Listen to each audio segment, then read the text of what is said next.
Welcome to Demasked. My name is Fresman, and today I'm joined by NeverSleep. How are you today?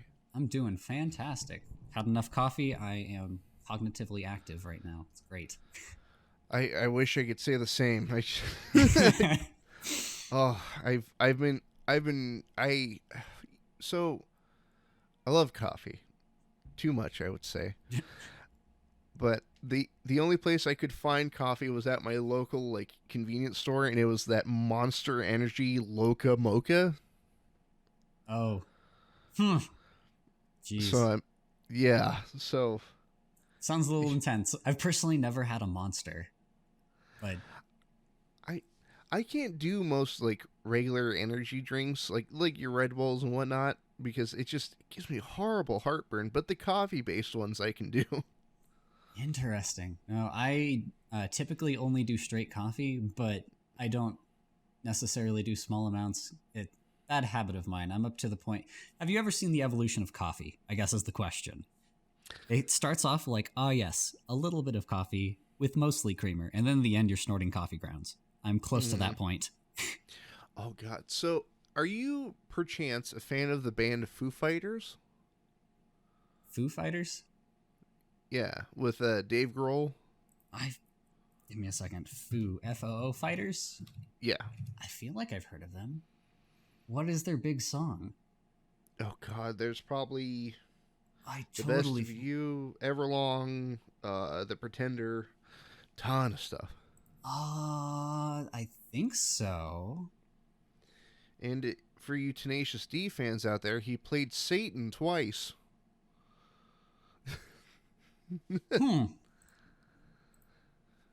Because Jack Black is friends with Dave Grohl, the lead singer of Foo Fighters. Interesting. That's great. Yeah. No, I definitely have heard it, but I don't know if I've actually heard Foo Fighters themselves. There's this band called Infected Mushroom. They do a remix sort of thing on The Pretender. And yeah, they're more of an electro trance style, so they keep pretty good to what was intended by the song, though. Well, the reason I brought him up is because there was a video from years ago so Dave Grohl used to be addicted to coffee. But not like in a haha I drink so much coffee. It was quite literally. There's a whole video of him in the studio drinking nothing but coffee. Sterling, I don't know, you can probably hear it, but this loud meowing, my cat. I wasn't sure if it was a cat or if it was like a baby crying. Some distant car alarm. Yep, something. He's been dead silent right up until I started recording. Then he's guess what, meow. Yeah, my cat is super quiet, but she's rude. She's very rude. She'll come up, she'll just plop down right next to your leg and start clawing at you, but she's quiet about it. Oh yeah, I have plenty of scratches and cuts from this one here. But circling back, but Dave Grohl used to be addicted to coffee, and he would just be bouncing off the walls doing drum solos even though they're not recording. And apparently at the end of that video he had to go to the hospital. Because it was nothing but just caffeine on top of caffeine day in, day out. Full pots of coffee into one guy. You can't see my face right now, but it's shock. Yeah. I put a lot of coffee in one day, but I know what my limit is. Gosh. Oh man, I used to work overnights at in retail, but they made the mistake of having a free coffee machine in our break room. And I started drinking that more than I was drinking actual water. That's definitely a problem there. Don't do that. And I was a cart pusher, so you need, water or electrolytes. And there was a day where I'm out pushing carts. I'm like, my chest kind of hurts. I'm going to switch to water. Yeah. Goodness. Okay. I think I have problems, but then I hear about literally anybody else who actually has coffee problems. I have like every week, I have at least one day where I have 0 coffee, so that way I'm not fully overloaded. I know it takes me and cranks me to like 10 when I have coffee, but yeah, no, the body needs to chill for a little bit every once in a while. Albeit, I can't narrate if I don't have coffee, which is weird. Oh, yeah. Well, usually if I'm at home, I won't make my own coffee because I know I'm probably going to overdo it. Mm-hmm. But so what I've done instead is I know people who enjoy coffee like me, so I'll wait until they offer me coffee and then have coffee. Pulling the Janus method. Oh, you don't eat food until somebody offers you food. So, speaking of that, I have a hard time like eating in other people's houses. Huh. Interesting. Well, like I have this worry that it's like I'm probably eating too much of their food. You know? Okay, I get that much. I've been over to a friend's house and they're like, we made this weird little roll of chicken and whatever it is, and they're like, cool, I'll have like a serving, and I won't actually have a second serving. I'll sit there, kind of hungry, but I won't have a second serving unless one of them do too. So hello. Yeah, I don't know. Might be a courtesy thing. I'm not sure.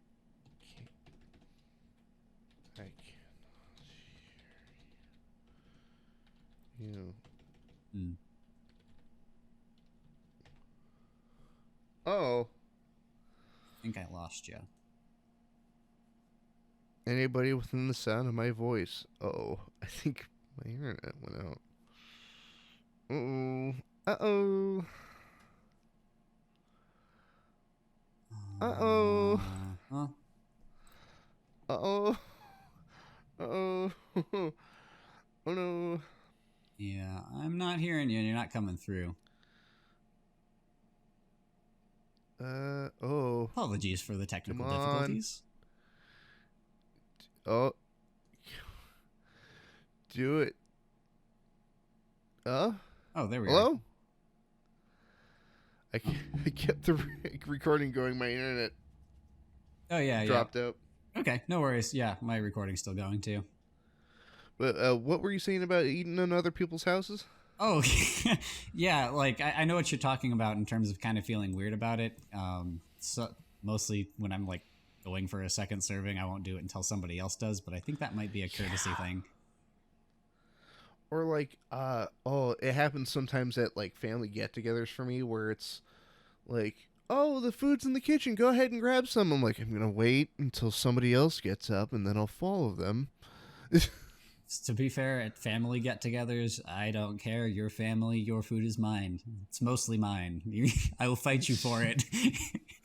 Oh no, I just like I don't want to be like I don't like, how do I word it? It's not the eating of the food I'm worried about. It's I worry I'm taking too much.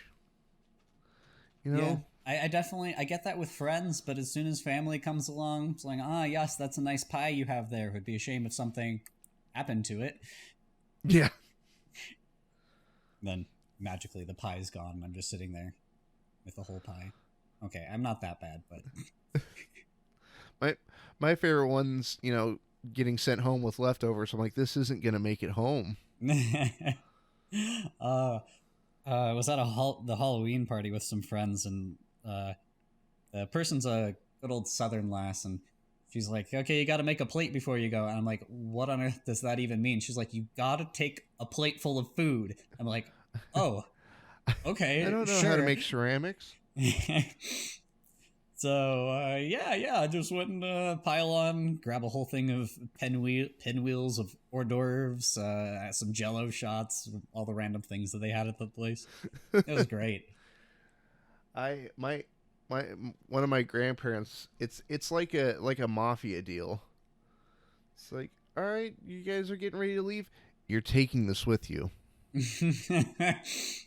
If you don't, we can't guarantee that you'll be coming to another. It was like, here's some dumplings. Make sure you bring back the dish. I'm like, okay. Like, didn't even ask, but all right, cool. Oh gosh, yeah. Oh goodness. Yeah. How was your Halloween, by the way? I don't know. I had an interesting one. I don't typically do a whole lot. I know it's a huge thing in the horror community, but personally, like, I go to a party and I call it a day.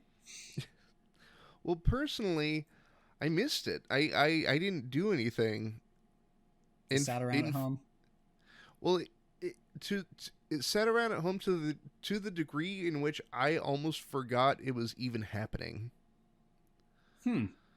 Yeah, well, that and like just with working and whatnot, I just didn't have much time to, go to Spirits Halloween or something like that. Yeah.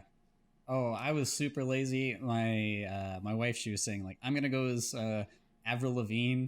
I'm like, well, I guess since you're doing that, I can go as whatever I want. I'm like, you know what? I can go Skater Boy. I just throw on a beanie and I'm good. No, you go as Chad Kroger. Okay? I am completely culturally illiterate. Who's Chad Kroger? If I remember, Chad Kroger was married to Avril Lavigne and is also the lead singer of Nickelback. Oh, yeah. Okay, yep, that's correct. Yeah, no, I went as random Skater Boy. Brought a skateboard and everything. I mean, that's all you really...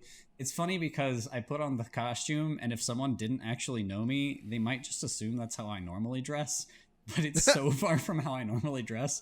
My last few costumes have been like that. It's like, I could see that you just, this is your normal personality. It's like, no, this is so far from it. Well, I mean, personally, being a masked man on the internet, it's not that hard to shop for Halloween costumes because I happen to have a box of my own face over there. That's fair. What is that? Okay, so as your profile thing, I thought it was like a Deadpool thing at first, but then I realized it wasn't. Nope. That's me. Well, is it like your own custom mask? Yeah, I painted that. Oh, nice. It looks really good. Thank you. I've got a whole box of them. That's amazing. So when are you going to start selling them? I'm going to go as you next year. Well, that would be the most horrifying thing if somebody came to my door trick-or-treating and it's my face staring back at me. Oh my goodness. This seems like a thing that I need to set up. There we are. Here's our transition, our not so subtle transition to conspiracies. You're not going to know what's going to happen, and then suddenly every kid who comes to your door for trick-or-treating is you. That's just all it's going to be. That would be so fucking scary. It would be even scarier if they didn't know me, like what I look like IRL. Oh gosh. No, that would definitely be interesting. Like if it was unplanned, like if I wasn't selling them in like an Etsy shop and then just people started showing up dressed like me, I would probably have a panic attack. I mean, this is not something that was set up by the Illuminati or the Deep State or anything. It's just it just happened. Mm-hmm. Who knows? Who knows what caused it? Set up by the Zodiac Killer, Ted Cruz. 10 out of 10. Definitely is the Zodiac Killer. Speaking of which, did you hear that like they might have found who the actual guy was? I was watching I think it was Netflix's Zodiac. It seemed to imply that the investigators for it were almost 100% sure who it was, but then the guy died. I can't remember what from, but it sounded like they already knew who it was back in the 70s. It's just they couldn't officially confirm it. Well, by the sound of it, it's, if I remember, I want to say it was like a guy named Gary Anderson or just something to that effect. What's up? I'm not sure. Gary Anderson. But I can't. I'm terrible with names. But, wait, was it this fella here? It makes perfect sense that the Zodiac Killer was a Vikings fan, apparently. Oh, Gary Francis Post. There we go. Interesting. Because one of his friends was like, "Hey, going fishing." Like, I'm staring at the... I'll have to put it up. Future me in editing, I'm sorry to give you more work, but like, you know what you have to do.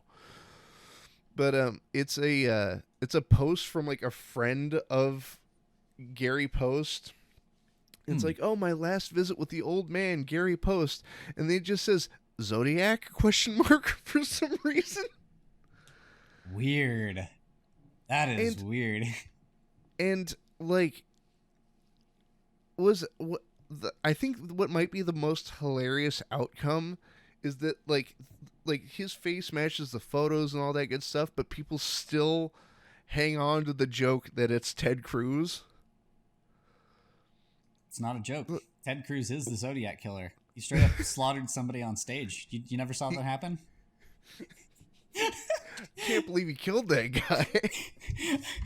guy. I'm just dying with, like, I know memes and politics is hilarious because I remember seeing something back in the election cycle where someone in the audience just held up a sign at one of his rallies. It was like, Ted Cruz is the Zodiac Killer. And you see his face, he's like smiling, happy, and then it just dies.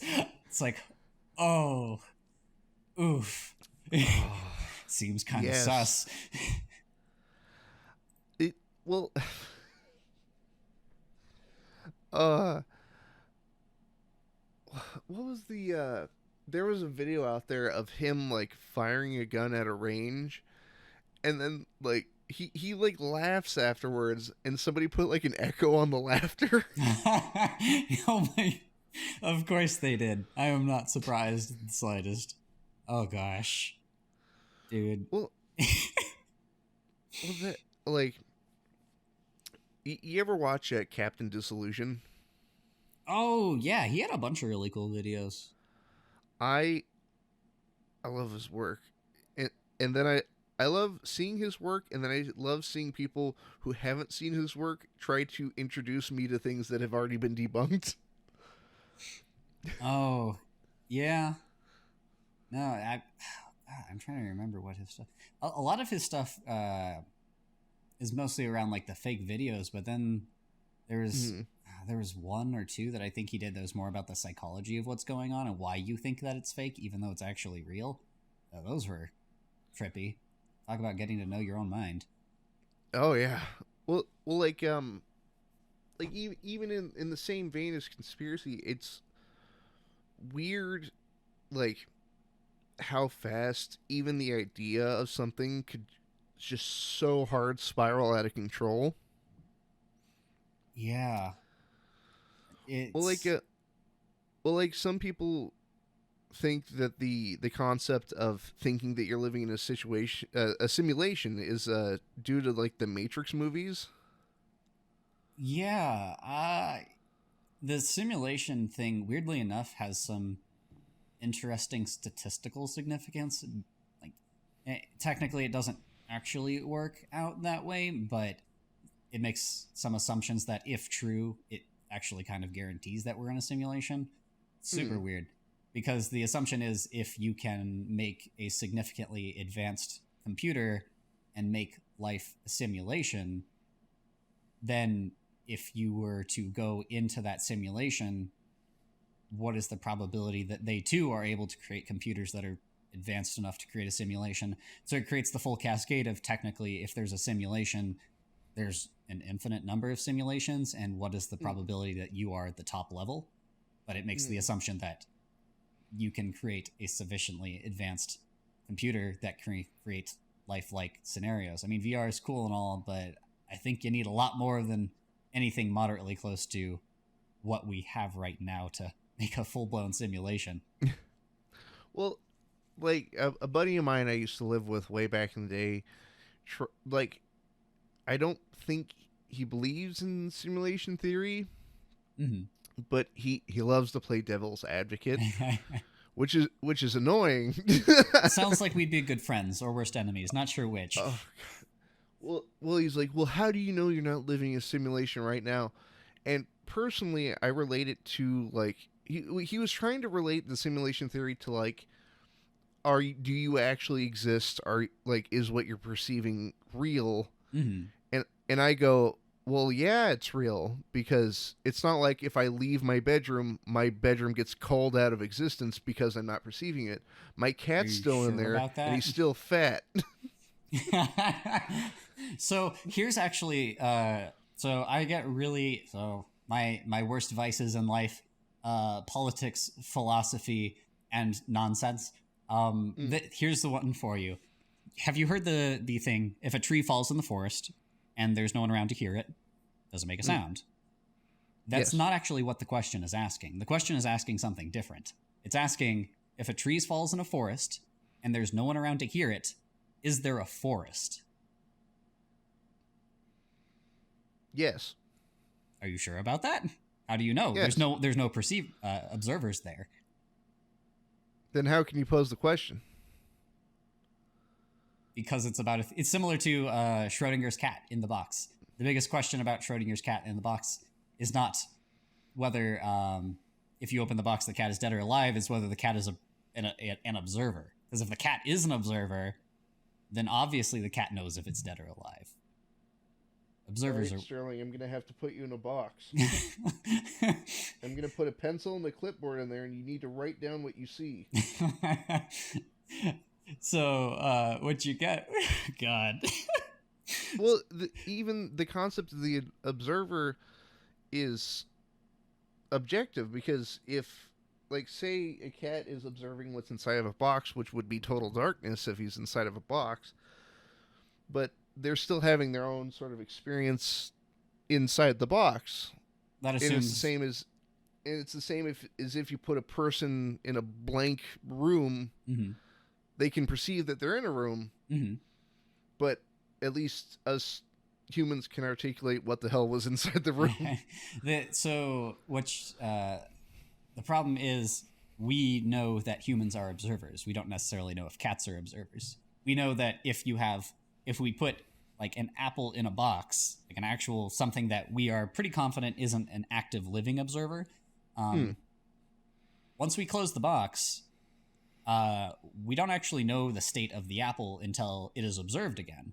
And it kind of gets into the question of what an observer is. I'm trying not to get too sciencey. I will run off infinitely if we get too far into it. But double slit experiment, it requires an observer in order for you to go from a wave to a particle. But if you're measuring it, if you're measuring the wave going through and you know which one it goes through, it becomes a particle. If you record it, but if you never record it, then it's just a wave. But then you get into the question of, suppose you record it, but you delete the recording, so no human actually observed it. What was the observer? And the answer is actually the universe itself. So the universe itself observed this occurring. So the universe is the observer. In theory. I don't know. Trying not to get too sciencey. It's kind of weird. Well, like, even then, you could argue that there would be bias based on pre-existing recordings. Like, say, like, let's just go back to the simplification of if tree falls in forest, does it make sound? Now, the thing is, I don't have to be there for the tree to fall in the forest to know that it makes a sound, because I've probably heard a tree fall before. The problem is, like I was saying, the real question isn't, does it make a sound? The real question is there a forest? And I guess the other question is, if there is a forest, did a tree actually fall? If you don't have an observer, how do you know? So my friend likes to play devil's advocate, but I love playing dumb. If that's what you're doing to me, you did a really good job. I was thoroughly... yeah, but no, it's a fair argument, but it's a really weird question in terms of science. Well, no, because you asked, is there even a forest? I'm like, well, yeah, I live in Oregon. We're full of forests. I mean, that's technically true, yes, but when you go inside your house, is the forest still there? Here's what I'm seeing outside my window, really there. So, okay, well, there's a forest, but is there a Wendigo in that forest? Or do you know? If my room is a box and my cat is in the room with me, does my cat even exist? These are the real questions we're getting to in life. My cat has walked out of the room. Is she still there? I don't know. And if not, what has been interrupting my interviews? Cat has walked out of the room. I'm not hearing the cat. Is the cat still there? Well, probably, and she's probably up to no good. My cat is only theoretically scratching me. Hypothetically, if there was a hypothetical cat and it was hypothetically scratching you, are you hypothetically bleeding? Real questions. Well, oh god. So my buddy tried to, pose the simulation theory question. I go, I'm fairly confident I'm not living in a situation. Why do I keep saying situation? Simulation. And he goes, well, how do you know? I go, because I'm suffering too much for it to be a simulation. How much can a computer really suffer? Oh, God. Can a computer simulate suffering? Is hell other people? Please. The answer obviously is yes. Hell is obviously other people. I need an if and then quarry. If there are other people, then there is hell. If people equal suffering. Suffering equals true. Oh, gosh. I have this... I joke, but, like, there's this underlying, like, just existing itself. There's some low level of suffering. Even if you're super happy and everything is perfect, you can feel it. It still hurts. Oh, yeah. You could be in a great mood, but your back still hurts. Yeah, well, I mean, even if your back doesn't hurt, existence itself does. The air around me hurts. My ego suffers because it exists. Dude, so I haven't put this forth, but now I'm gonna say it here, and it's Sterling. Oh my god! I just heard it. Oh gosh! He's getting louder. Put him in a box. Maybe it'll stop existing. Who knows? Sterling, I'm gonna need you to collapse the wave function. Oh gosh. But don't make me call Pavlov. I know it's a different animal, but I think it can get the same effect. As you can tell, based off of the high level of intellectual rigor, we both watch Rick and Morty here, obviously. Oh gosh. Well, so I recently watched a Pavlovian Response experiment. Okay. But I think that they did the stimulus in the wrong order. Because I firmly believe in the Pavlovian response. Not as, like, how do I word it? I don't, like, you can program somebody to expect something. Yeah. But not to the point where they're, like, not like mind control, if that makes sense. Mm-hmm. But what they were doing was leaving a piece of candy on their friend's desk, and every time he saw the candy, they would ring a bell. Mm-hmm. But I think that's out of order. What they should have done is wait for him to sit down at the desk, ring the bell, and then lob the piece of candy at the back of his head. So there's actually a professor or a teacher or professor, I don't know if it was in high school or in college, but they did exactly that. They had a tennis ball that they would bring to class every day. They'd bounce it on the ground once and they chuck it at this one specific student. And they got to the point where the student, so it was one of the students that kind of started to fall asleep in class. They would just bounce it on the ground, and they didn't throw it. The student actually bolted upright and fell over in their chair, trying to avoid a ball that wasn't coming. Nice. Yeah, so it definitely has been tested the other way around, and it still works. So there's a song, like, scratch that. There are 2 songs in this existence that I can no longer hear without getting, like, unreasonably annoyed by, due to the idea of the Pavlovian response. Okay. And it's the song Dumb Ways to Die. Okay. And then it's the song Every Day by Buddy Holly. Okay. I'm curious what the Pavlovian response for you is for both of those. The response is me getting annoyed. Interesting. But apropos of nothing, I can hear. So, have you heard the song Every Day by Buddy Holly? I don't think I have.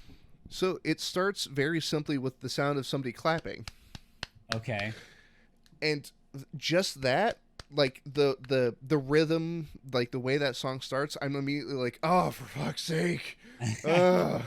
Even though it's not an annoying song, it's not an unpleasant song, it's actually, like, obscenely pleasant. It's very relaxing.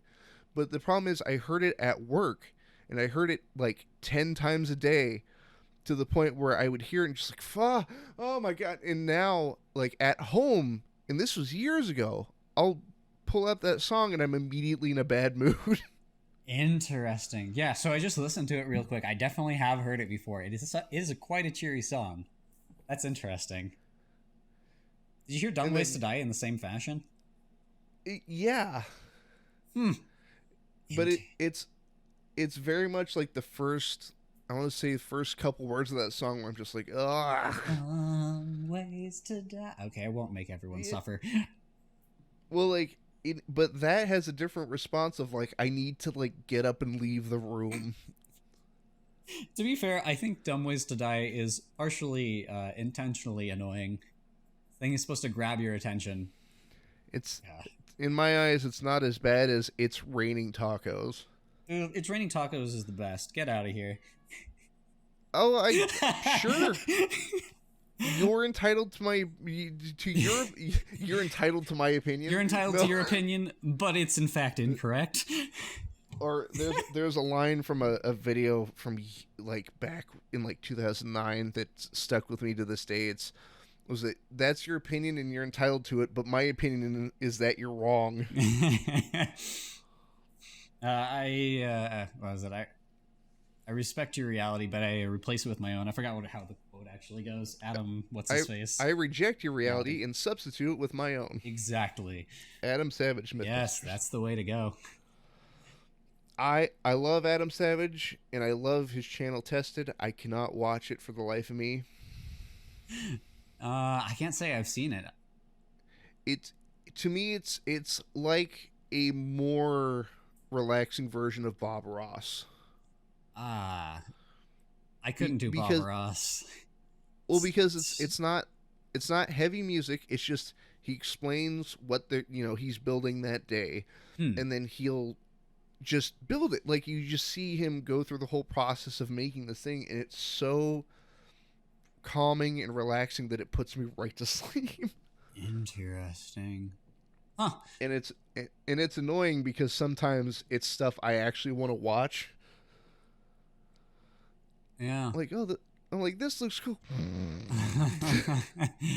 Yeah. No, so this is one thing with narrations is sound design is like stupid important, because if you don't put on the right sounds, you will do that. Like I've listened to many a narration. Like my friend introduced me to creepypasta back in high school, and I stumbled upon narrations like 4 years ago, and I've been listening to them since then.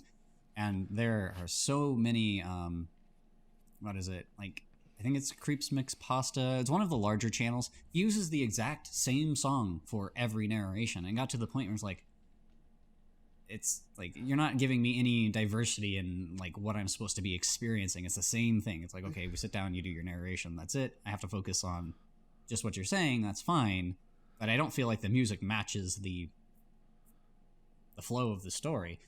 Yeah. If you put it together, and it was always the dun dun dun dun dun or something like that. It's so many channels have used it, but it is kind of just somebody pecking at a keyboard. Well, it's like a piano, and I think it's by Myuu. I can't remember, and it's so overused that you sit down, I hear it, and I go, okay, well, this is not going to be an interesting narration because literally everybody uses this song. It's been used 100,000 times. Like what? Well, and that might also feed back into at least the emotional side of like a vaguely Pavlovian response. But that's the sound itself is annoying. Yeah, maybe that might be it. But there are channels out there. I don't listen to creepypasta all that often, but I do love like horror investigation, like Nexpo or Night Mind, that sort of thing. Okay, yeah. And there's a specific sound effect that Night Mind uses for some of his videos that it makes it, how do I word it? It brings a sound, like a feeling of comfort, because when he's showing parts of a video or some sequence of scares that he's found, Mm-hmm. all of his music, all of his sound design will cut out. Like it'll fade away, so you only hear the video, but you sort of know that moment's passed, especially if it's something, uncomfortable or spooky, by the sound. If I remember, he always has the sound of like rain falling in the background. So when you hear the rain fade back in, you're like, okay, it's over. Okay, yeah. Interesting. Yeah, no, I just jumped on real quick. I kind of get what you're getting at. Yeah, I mean, yeah. To be fair, I'm critiquing a channel that is stupidly larger than I am, so I guess I'm not one to talk. But yeah, no, it's definitely interesting how much music and ambiance can sell or kind of kill a story. You know what sound effect that is almost too good to put in creepypasta videos for me? No idea. There's a sound effect of like a fist pounding on a door. And it's like he knocked on the door and you just hear just like this. Yeah. But it sounds like it's coming like behind you. Yeah. It's yeah. So there's some really nice software that allow you to directionally put where a sound is coming from. I don't have it, but there are people who do, and you can do really crazy stuff with that. There's God, what's it called? It's recorded on a specific type of microphone that actually has a human ear on it. A binaural microphone. Yeah, so that way it actually sounds like how you would hear it. So if it comes in a little distorted in one direction versus another, your brain processes it as it's coming in and that like in front of you or behind you. And there's one that's called Luigi's Barbershop, and you can sit there and they'll give you a haircut, and it's discomforting because it feels like you're getting a haircut. But I grew my hair out, man. I don't want to. No. Yeah, I've got really long hair. I want to keep it. Yeah, it's weird because it gives me the same chills that I get when I get a haircut too. It's impressive what it can do. Gosh, yeah. I get nervous when they're doing the scissors near my ear. It's like hearing that buzzing thing right above the ear. I'm like, you're gonna cut off the top of my ear. Don't do it.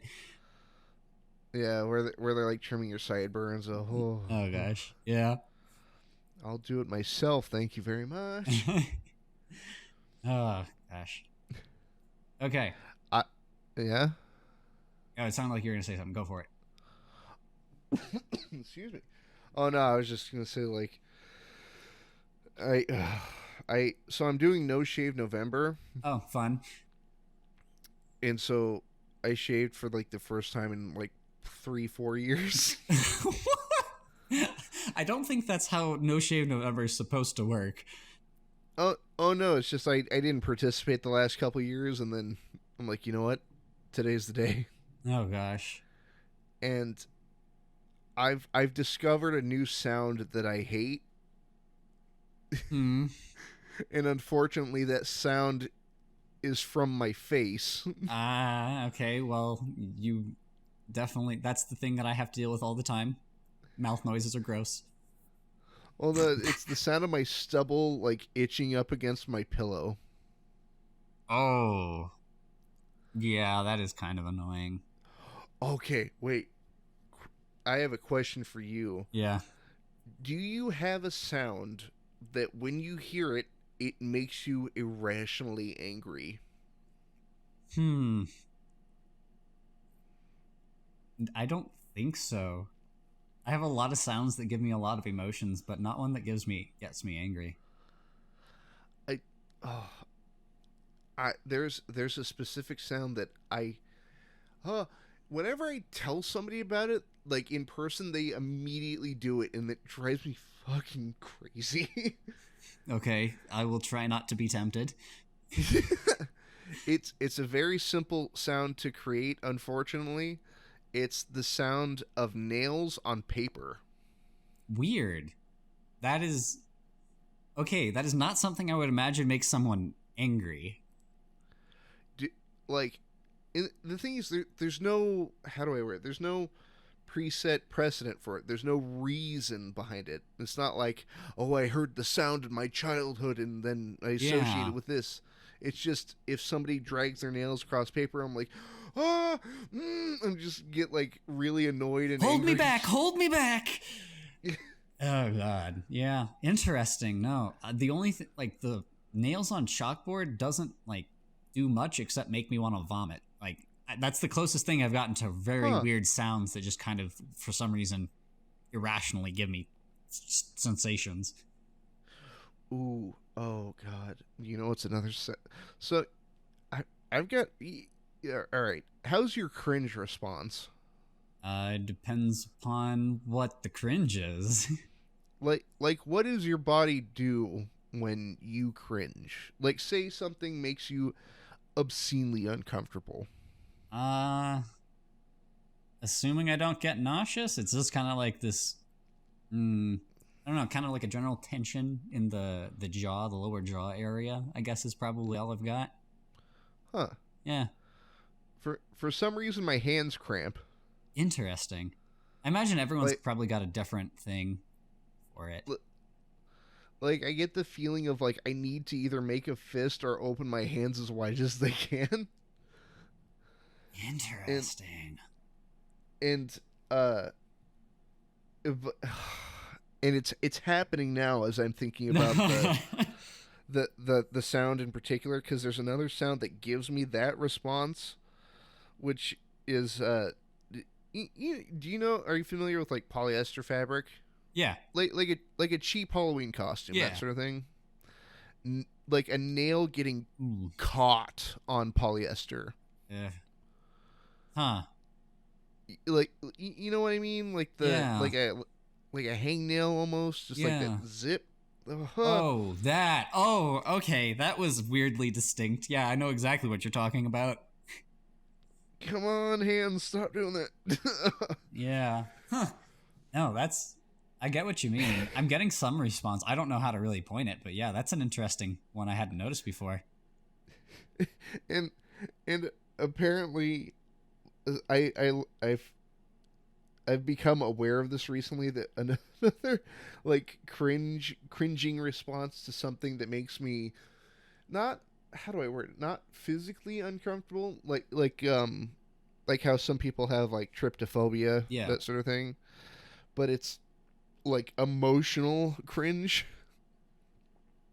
You know, like watching a guy, what's it called, like watching him propose to his girlfriend then getting rejected, that sort of thing. Mm-hmm, yeah. For some reason I start rubbing my eyes. Interesting. Like I just jam my fingers into my eyes. I'm like, and just like try to like wipe my eyes. Interesting. Dude, these are the conversations I don't have with people normally. This is interesting. Human psychology is weird. Welcome. Oh gosh. Interesting. I've been getting into like the self-examination, but not on this level. Not in terms of how I like naturally respond to stuff. Little known fact, my last name is Freud. No, it's get out of here. I'm not interested in my mother. And here's my friend, Dr. Kevorkian. Oh gosh. Oh my goodness.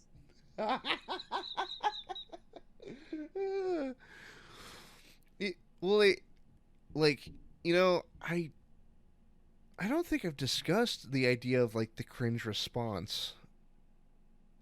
Yeah, on this show. It's an interesting one. I think it probably falls under the same realm of disgust. So there's definitely more studies on disgust than cringe, probably. Yeah. No, that'd be an interesting one. So I don't know if you're familiar. Are you familiar with a certain person in the horror community named Lady Spucaria? No, I don't do collabs with Lady Spucaria. Stop accusing me. Yeah, I'm familiar. She was actually, when I started up my channel, I happened to be up at like 5 a.m. one day because she's a weird Aussie person with weird Aussie stuff. So I happened to get up super early, and she was on streaming live. I'm like, it's Zero Dark 30. Who's streaming? I go over, and it's like, oh, well, that's kind of cool. So that's actually she was one of the people who introduced me to like the more local horror community, not like the big channels, but the smaller ones. Well, so Lady Spucaria, and no doubt she'll listen to this at some point. So, hello. But she made the claim that I am a masochist. Why? So, well, for those of you at home, a masochist is somebody who enjoys pain unto themselves, essentially. But it's not physical pain that I enjoy. It's emotional or what I like to call soul damage. Oh, jeez. roll your D20, see how much soul damage you get. Yep. Gotta roll for initiative before clicking this cringe video. But I love horrifying cringe. I love it. It's so good. Yeah, give me an example. What do you got? So, oh god, there was a video I saw a long time ago of it was like they made it. It was have you ever heard of the show Impractical Jokers? Oh yeah. So there was a punishment that really, like, all the other punishments, fine, I can deal with that. But there was one in particular that, for some reason, it was just the amount of, like, people watching that just, it made my hands cramp. But it's when Q, or Quinn, has to reject a proposal in the middle of, like, Yankee Stadium. Oh, someone proposed to him? Yeah, like they had an actress like go up and like, I love you, you're the love of my life, please marry me, and all he has to do is say no. Ooh. That's his punishment. Yeah, that's interesting. Yeah, I could see how that's got some. Ooh. They handed him a microphone. They're like, no matter what anybody says, you say no. Oh my gosh. Yeah, and it's like, oh, please marry me. It's like, no. And you see this look on his face, like it's really bothering him that he has to do this. Oh yeah, no, I definitely get that. It feels weird watching the videos of just actual proposals, and the lass is like, oh, come on, get up, we have to leave here because I'm not saying yes. And it's like, yeah. I kind of feel bad for the person who's proposing, though. Or just that gentle, like, shake of the head, just like the no. Yeah. No. Oh yeah. I get what you mean. That sort of other level. It's not like cringe, but you kind of feel bad for the person nonetheless. Yeah. It's almost like what I guess the term would be empathetic cringe. Cringe. Yes. Yeah. You hurt, but you understand why. Yeah. That is weird. Weird phenomena I've never heard of before that probably should be named if they're not. I'll be the first here. I'll be the first to do it. It'll be the Fresman effect. The empathetic cringe. I understand, and it hurts that I understand. Jeez. Goodness. So there. I think I mentioned it earlier, but I never said what it was. Mm-hmm. But there was a shirt idea that, now mentioning it here, it's probably going to have to become a reality. I want to make a shirt that says sentient and upset. Upset that you're sentient? Just sentient and upset. For some reason, I feel like this would sell too well in today's age. That's unpleasant. Oh, God. No. Stop it. Goodness. So there's... Oh, God. Today's age is super freaking weird. I swear. So, I don't know. I think there are a lot of people who kind of got it right. We're at, like, the weird crux of society where we're mixing Nietzschean philosophy, with existentialism, with what is it? Technological horror, with 1984 and Fahrenheit 451. Pick your poison. Like, all of the weird end of days sort of stuff, I think, is embedded deep into the American psychology. And that's why I'm saying, like, Sentient and Upset, for some reason, I feel will sell really, really well, because it kind of gets to the core of all of that just pain and existential angst that for some reason is embedded, at least into the younger generations. I say that like I'm not part of them, but I definitely am. The next time I encounter a toddler, I'm going to go, "Hey, Timmy, do you experience existential dread? Would you like to?" Well, Timmy's response to the first question is just going to be, "Yes, father." Clearly, like, obviously. Would you be open to observing the inside of a box? You're going to be a cat just for a few minutes. Yeah. So, I mean, that kind of... So, with the Wanderlust story thing I was mentioning maybe before this podcast starts, it kind of gets... It's supposed to be kind of philosophically pointed in the opposite of it. It's supposed to be... I guess more Kafka-esque, like things are maybe pointless, but there's still some wonder in the world and you still suffer against it no matter what. But I don't know. It's weird. I don't know. It feels like a lot of society has kind of given up. I don't know. I think Excuse it's me more... while I suffer my existential dread.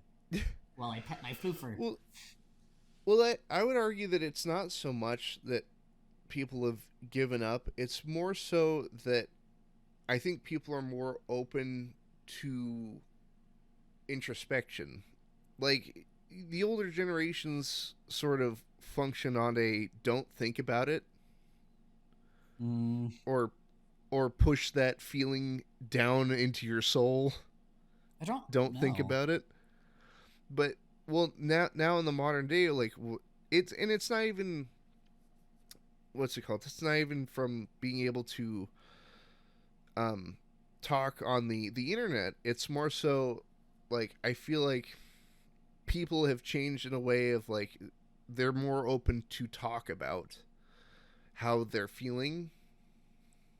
So instead of like, "How are you today?" "Oh, I'm fine." It's like, "I don't know, today kind of sucks." I don't know if that's the case. Personal perspective, it seems like the older generations, like before us, baby boomers and earlier, just didn't have that. Yeah. Like, not that they didn't have the ability to talk about it, it's just they didn't have that feeling anyways. So there was nothing to talk about. So when they said, "I'm fine," it actually was like, yeah, it's fine. Nothing's great, nothing's bad. Things just are. Yeah. I don't know. But now everything is, but it's terrible. Everything's on fire, and I'm fine. Yeah, this is fine. Have you seen the sequel to that panel? There's a sequel? I just thought that's all it was. No, there was a follow-up. If I remember, it was the same year that Harambe was shot. And it's that same dog sitting in the cafe with everything on fire. And then it starts to flip out, and it's like, "This is not fine. Holy shit, how did I let it get this bad?" Oh, and then God. Like, oh, my God. And then it's throwing water on the fire, and the dog's saying, "They shot a gorilla, for God's sake." What the fuck is going on? Okay, this whole thing... Do I need to bleep, or are you going to add bleeps, or it doesn't matter? I don't care. There's no bleeping. Okay. Yeah, no, I looked it up. This is terrifying. It gets worse and worse. This comic is horrific. Yeah. Oh my God. Oh, wow. What? That got deep. So the comic itself goes... So you got the "this is fine" and all that. Then the sequel is him sitting there, and he's like this, and he, like, covers his mouth, and he's like, this is not fine. Oh my God, everything is on fire. What the hell is my problem? Oh my God, Jesus Christ. What the fuck was I even thinking? And he's putting all of the fire out. It's like, there was no reason to let it last this long and get this bad.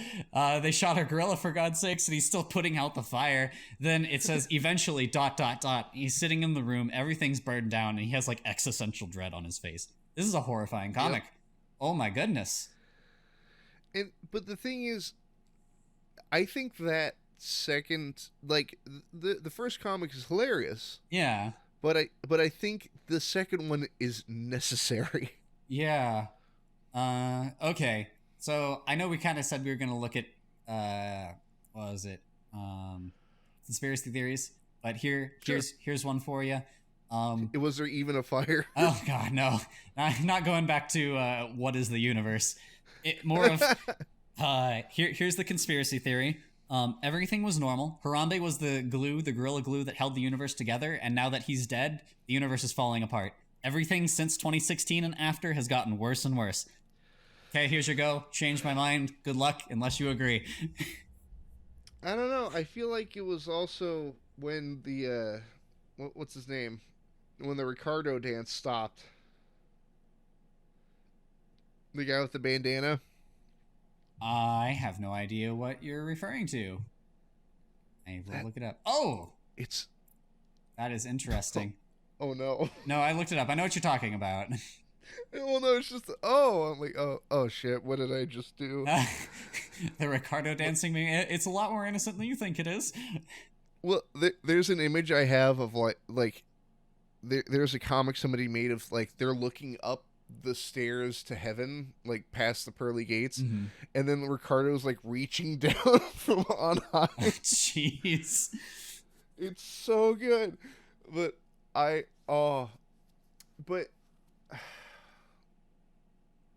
you know what? I'm willing to meet you there, and how do I word it? I believe existential dread is a good thing. If that makes sense. I think it's good to ponder. I don't know if the dread is necessarily good. Well, perhaps I'm being unclear, or willingly unclear. You'll never know. No, I'll explain. Let you sleep on that one tonight. Did this episode even happen? I don't know. Did we open the box? Is there a cat? Cat, don't bite my microphone cable. Stop it. Speaking of which, there is, and this is a quick side tangent, but it has to do with the idea of the, Schrodinger's box and whatnot. Yeah. But there's a wonderful horror film, like a very nice self-contained horror film called Baby's Room. Which, if I recall, was a Spanish horror film, if I remember. But there's a line in that film, and it's about the idea of recurring events and perception of events that have either already happened or have yet to come to pass. Mm-hmm. And there's a moment where the main character's on the phone with his friend who introduced the concept of Schrodinger's cat. Mm-hmm. And he says the phrase, "I opened the box and I'm the cat." What? Yeah. What? I don't even know what that's supposed to mean. Exactly, right. Unless he's just saying that the cat was an observer. Or that he's unwillingly observing whatever is happening inside of his home. Maybe. Huh. Interesting. But like, how do I word it?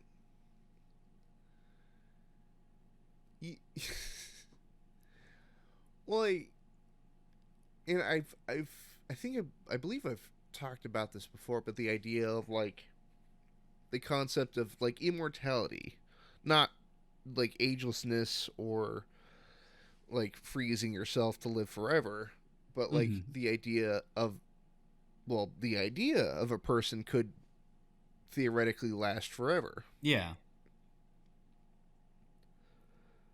Like, no matter how horrible of a person you were, somebody somewhere's gonna remember you.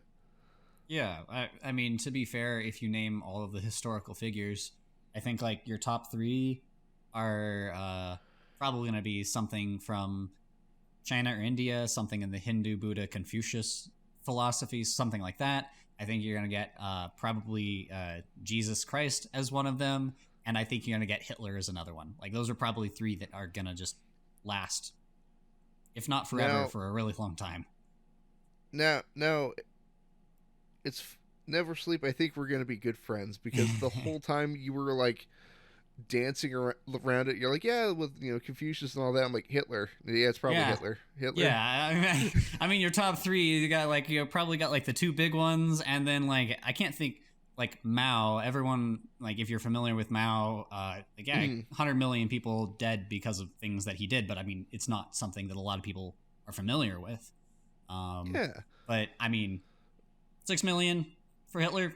Stuck. Like it's just because of the way it happened, I guess. Like it's embedded in a lot of pop culture, I guess, too. For me, it's that goddamn mustache. I guess that's fair. General Chairman Mao didn't have a very recognizable anything about his face, but that little mustache, it's yep. Yeah, you're not wrong there. If ever I meet a historian and we're like talking about World War II, I'm like, that fucking mustache out of anything. It wasn't the speeches. It wasn't the 6 million dead people. It wasn't the atrocities. It wasn't the soldiers. It was that mustache. It was that mustache. That's all there is. That Charlie Chaplin looking mustache. Yeah, gosh. So this kind of gets into like the psychology of what causes something to become a culture item. And for some reason, I feel like it has something to do with something that's measurable and objective, but no one's quite sure what it is. Because like you said, when people think Hitler, they're going to think white guy, mustache, Jews. In that order, probably. Maybe even mustache, then Jews. I would argue it would be more... I think it's more simplistic than that. I think it's more the iconography associated with that person. Maybe. Well, like, when you think Hitler... Yeah. You think the swastika and the red and the white circle. Like, that sort of thing. Yeah. Like, that's sort of a secondary image that flashes in your brain. Yeah. And, like... I probably shouldn't juxtapose the idea of Hitler and immortality. But in some sense, though, I mean, compared to a lot of people that have died since then, not because of Hitler or anything, completely unrelated. Becky down the street, her grandma just died like 4 years ago, and Becky just had the last thought she would ever have of her grandma, and her grandma will never be thought of again. But guess what? Becky's probably going to remember Hitler at some point. Random conversation, thing like this, but yeah. Well, even then, like, so, how do I word it? Like, allow me to draw from personal experience. I'm not related to Hitler, by the way. Okay. Let's say before anybody out there. Yeah. But I well, no. So I very recently like I'll use the example that you gave, except in a personal state. I recently lost my grandma. Mm-hmm. Now, but keeping with the theme of iconography, sort of, or symbolism, sort of, not even symbolism, symbols themselves bringing around a memory of a person. Yeah. Now, most people, I don't know if you've seen any previous episodes, but I've described something that I have, or like the thing I have, called the Rolodex. Okay. Which is like, say you were to mention, like, right now, if you were to mention, like, oh yeah, I watched Spider-Man. Mm-hmm. My brain would immediately click a light on and flip through files of every person who ever played Spider-Man and what villains were in those films and what years those films came out. But it's involuntary. Yeah. Like, it's not like, oh, I should sit and think about this. It's like, and it's here now. But that for me goes hand in hand with the idea of like symbols relating to a person. So I very recently lost my grandma, right? And she would consistently go to lunch at a very specific hotel that she had a membership at, so it was like diminished pricing, whatever. Yeah. Now that hotel has a very specific logo. Very specific. So now, as time has passed, and like we've since then have cleaned out her home, things have gone to donations, things are long gone, that sort of thing. But every time I see that specific symbol, I'm like, oh yeah, Grandma. Yeah. Yeah, that's probably got something to do with neural. I'm gonna say something computer sciencey. It's called neural networks. It's how things associate with one another. Oh, sure. Yeah. Did you ever play the game? Which one? The game. Anyone who's played the game, they now know that they've lost the game. But that's all. You son of a bitch! I knew it. Nailed it. You piece of shit. I'm so mad that you got me, but fine. But yeah, that sort of thing. It's like, no matter what you try and do, just having like that seed there, you now have you probably have a bunch of memories flood back from just various things related to it. Yeah. But I remember the smug looks on people's faces all through middle school and high school. Oh gosh. I gotta remember that one. I think I still have to wait another 6 months before I post it on Facebook again. I do it like every 2 or 3 years, and everyone's just like, "God, dang it!" Well, the worst part is nobody's ever explained to me what it is. The game? Yeah, that's all it is. It's the game itself. Is if you think about the game, you lose the game. Don't think about the game. That's it.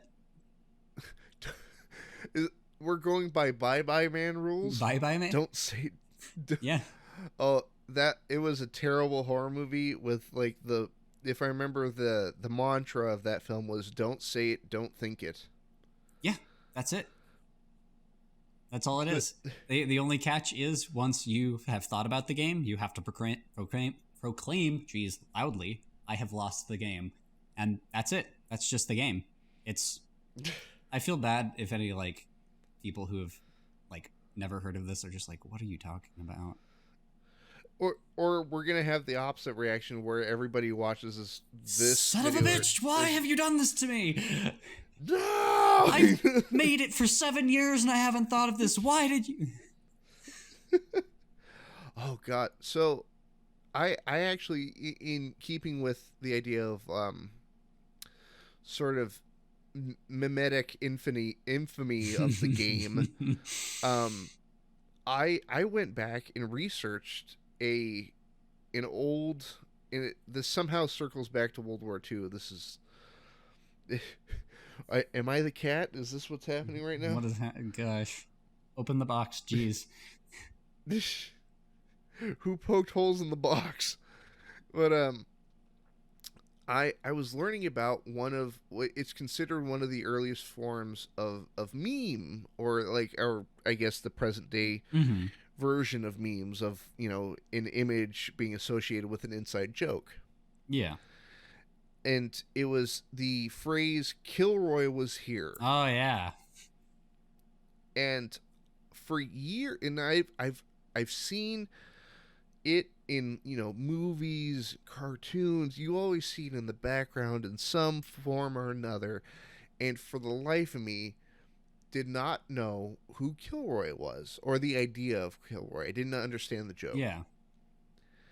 And I learned very recently that Kilroy became an inside joke among American soldiers, at least a version named Kilroy. There's also Mr. Chad and different iterations. But the Kilroy one was for American soldiers that they would act like Kilroy was a super soldier, essentially. So Kilroy was always one step ahead of the American troops. Interesting.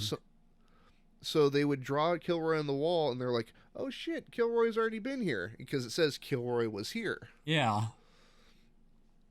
And and apparently it got so out of hand that, if I remember, at one point Hitler asked some of his top researchers to figure out who Kilroy was, because they were convinced that Kilroy was an American spy. That's hilarious. That is amazing. Wow. And then there's also a story, which, if I remember, is true to some degree, that somebody at some point wrote Kilroy was here inside the bathroom stall of Joseph Stalin's personal bathroom. What? And upon seeing that, Stalin stormed out of the bathroom, found one of his top lieutenants, and demanded to know who Kilroy was. What? Wow. That's funny. That is amazing.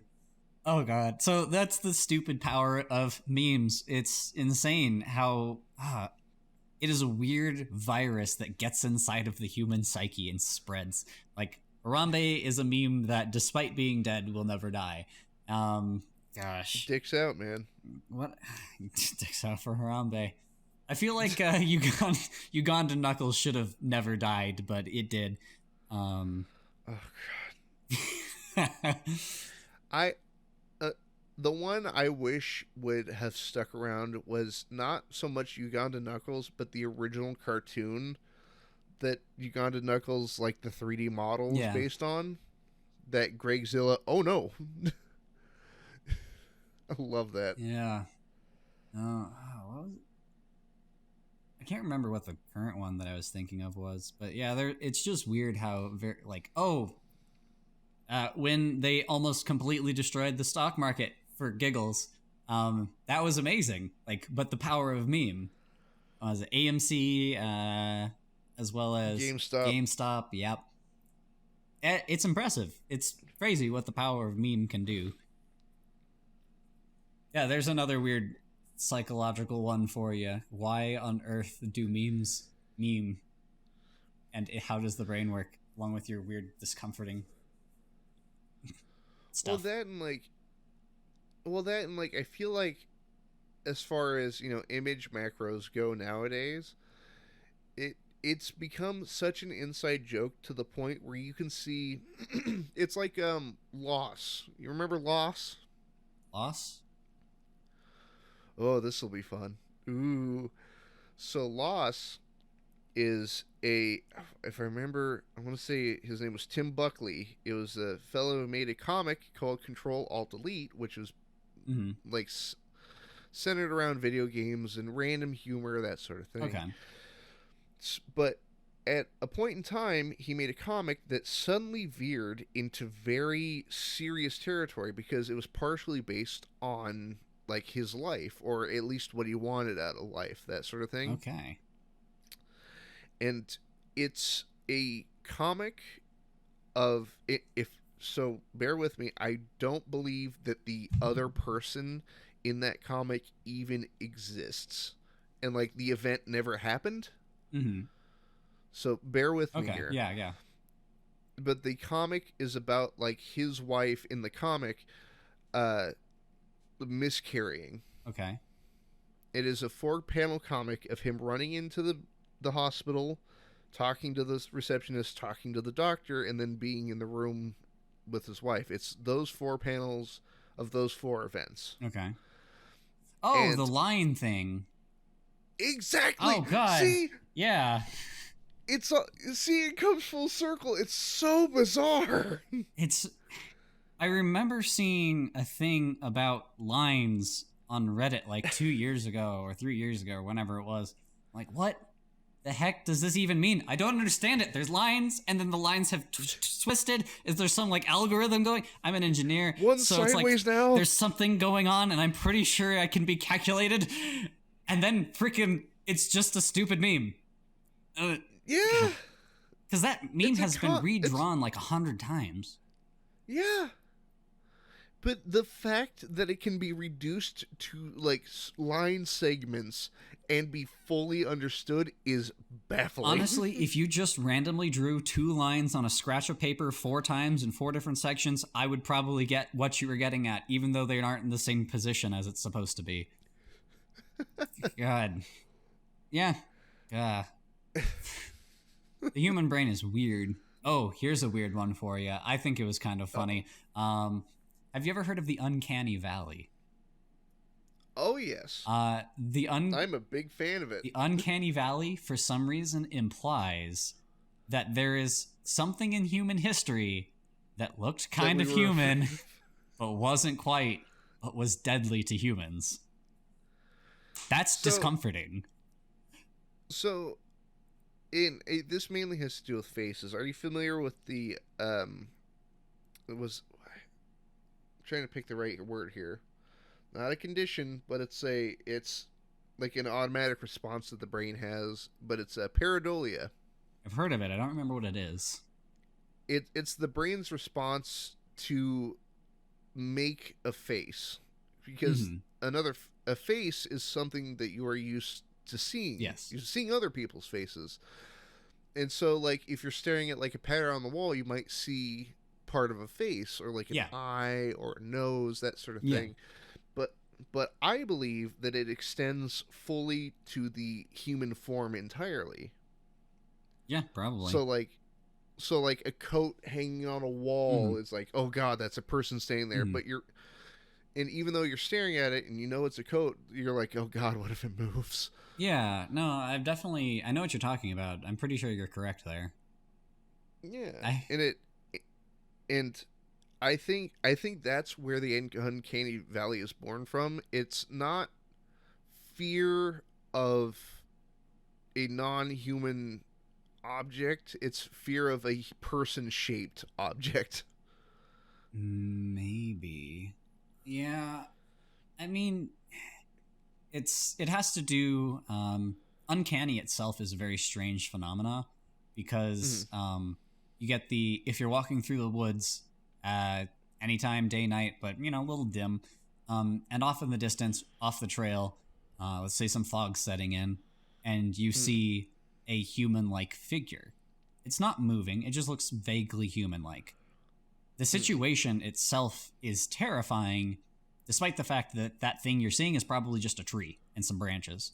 Even though logically you can work through that, it is safer to avoid the situation than not. Things that are just a little off, that are a little different, it's better to just avoid because of the risk associated with it. What if that is, in fact, a person? Why is this person out in the woods? Why are they off trail? Why are they doing it when it's foggy and terrifying out? Like, this person probably doesn't have something. That's the thought process. But practically, it's just like, oh, it's a tree. But it's better to avoid. It's better to avoid the possibility that that's a person who's going to be just murder you in the woods, and as opposed to just sticking around and hoping that it's a tree, because one kills you. Well, it's funny because that phenomenon, I feel, extends to even if you actually run into another person. Yeah, because like when I was younger, I used to go for walks behind my house where there's like trails and whatnot, and like I'm out there alone, but if I run into another person, suddenly it's weird because there's another person. Yeah. But even if they're friendly, like, hey, I'm just walking my dog, I'm like, what the hell are you doing out here? Yeah. I do backpacking. I'm thoroughly familiar with the experience. It's commonly used trails usually. You expect to see people, but the second you see people, like, your guard just kind of goes up a little bit more.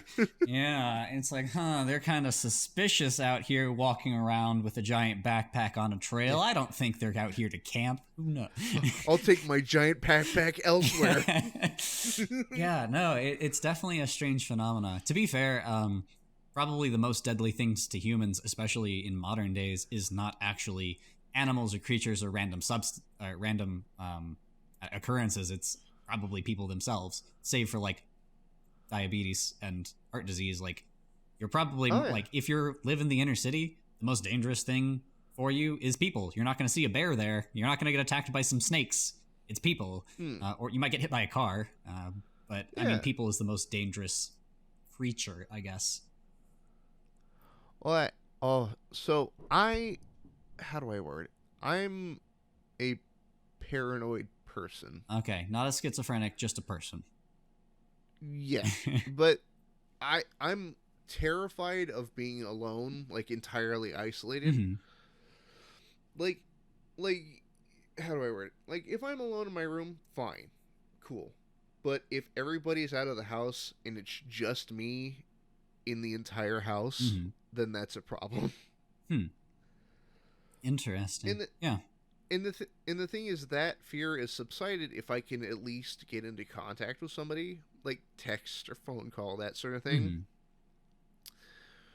Problem is sometimes everybody's busy. Yeah. And so how do I word it? Oh, so I was waiting to go over to a friend's house one night, and it was very, very late at night. And I made the mistake of listening to a horror story while standing in the dark outside alone. Okay, yep. And I firmly believe, and to a degree it's been proven, that the human mind can conjure imagery that is more terrifying than you could ever create by hand. Oh, yeah, definitely. And there, how do I word it? Like, nobody on the street, nothing. Like, no reason. There's no input, but I'm listening to The Shadow over Innsmouth by H.P. Lovecraft. Yep, okay. And I'm staying there, and I suddenly hear this horrific screeching. And I mean, like, bone-chilling screeching. Come to find out that it was two cats getting busy. Yep, that sounds about right. But in context, that's terrifying. Yeah, and I'm sitting there like, do I go back in the house? What do I do? And I'm texting my friend, I'm like, that driver better get here, please. and I, so I'm standing there, and I look over, and there's a possum in the road. Beware. And it's staring at me. Okay, that's kind of creepy, though. And I'm like, okay. So I'm like, I'm a big guy, but I'm allowed to be afraid. And so I'm like, I'm planning to, like, if that thing runs toward me, I'm gonna just jump on top of this car. Just gonna climb onto the roof of this compact car nearby. I mean, to be fair, there's a certain level of paranoia that's acceptable. I think in the situation, I would probably be thinking the same sort of thing. Well, because what if it did start running towards you? What if it had rabies? What is going on? Yeah, there's a certain level of acceptable there. We'll come to find out that possums are actually not really able to get rabies, and are, in fact, are pretty docile. You say this. They're still terrifying. Exactly. And, like, but that's the fear of, like, now that I know that, with my luck, I'm going to find the one in existence that has possum rabies. So there's a whole thing on creatures and horror and psychology. So the only thing that's supposed to be scarier in theory than a human is the dragon, because it gets to the three creatures of in the past that would be most likely to kill, like, monkeys or humans. One was the cat, because cats could climb trees and come up and kill a monkey. You had birds, because birds can swoop down and take baby monkey away and just drop it and eat it. And then you had snakes, because snakes could also climb trees. So the dragon is the mix between, so it has the bird, or the cat legs and claws. It has the snake body and the wings of a eagle or a flying creature of some kind. And yeah, so tying this to the possum, I'm pretty sure a possum is just a snake with short legs. So fair. there are certain creatures which are nigh impossible to be afraid of, like cows. Cows are there. I mean, unless you get kicked by a cow or run over by a cow, cows aren't scary. It's hard to make a cow scary. Cows are adorable. They are, but possums, no. Possums are kind of terrifying. I hope. Well, like, I forgot it. I hope Rom Nex isn't listening because she has possums. No, she's got ferrets, which are pretty much just possums. Well, the thing is, I think possums and how do I word it? So I used to be afraid of cats. Yeah, I mean that's understandable. Well, it's not due to like sound or even look or movement. It's just because I had several bad experiences with cats, and I don't like the nails part of it. That's fair, yeah. But, like, I mean, I'm a cat owner, so I must have gotten over a little bit. Yeah. But that's why I like my cat. He's lazy. He just sleeps. Mm-hmm. For the longest time, even through like a few years ago, I was absolutely terrified of dogs I wasn't familiar with. Because when I was young, I was chased from a park to my home, and somewhere along the way, like I was chased by this dog, which did bite me twice. So I had like this underlying fear of dogs for the longest time, and it wasn't until very recently that I've actually gotten over that, which is, I guess it's good, but yeah, no, it's pretty normal. Especially this is the Pavlov's experiment stuff. Well, it's funny you mention, dogs you're not familiar with, because I work in a very public area, mm-hmm. and hell, today is a great example, because I encountered a dog that is afraid of a dumpster. Weird. Not the sounds from a dumpster, not the sight of movement. A dumpster. Yeah. Interesting. Will not get within 5 feet of a dumpster. Something terrible probably happened to the pupper near a dumpster. I don't know. But the thing is, the dog in question was a massive pit bull. Yeah. I mean, animals can acquire like trauma-esque things, so not surprised. Well, no, I'm watching this guy and his dog walk up to this trash bin, and I'm tossing a bag in, and I turn around, and there's this huge pit bull behind me.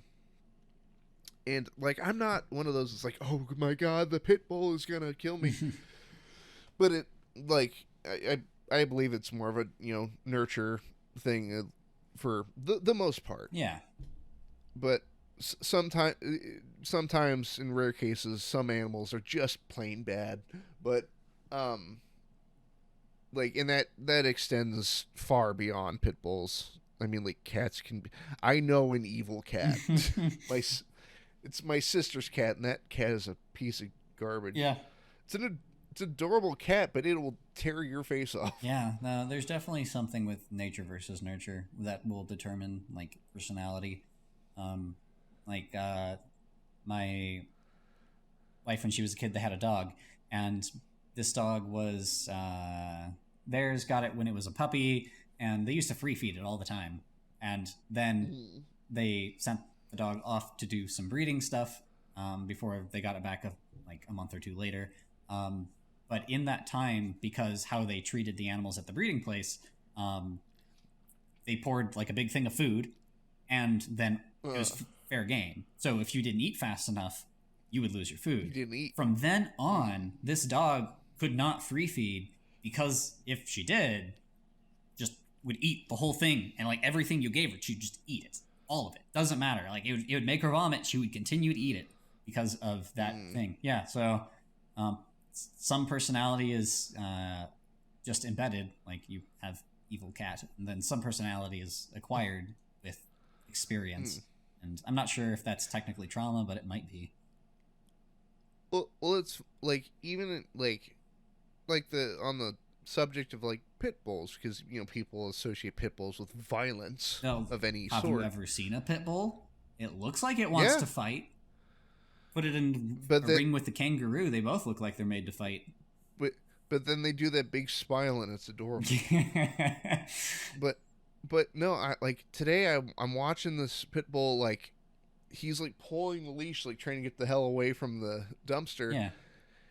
And like, and I'm watching like this jacked dog, like terrified. Yeah. And I'm staring at the dumpster, and I look back at the dog, and I'm like, "You're scared of that, but you could rip my arm off if you wanted to." Yeah. Like, what's like the box scary? All right. Yeah. Cool. Oh, yeah. But interesting. But I just like it. How do I word it? Like that, like the cat in question that I mentioned. Yeah.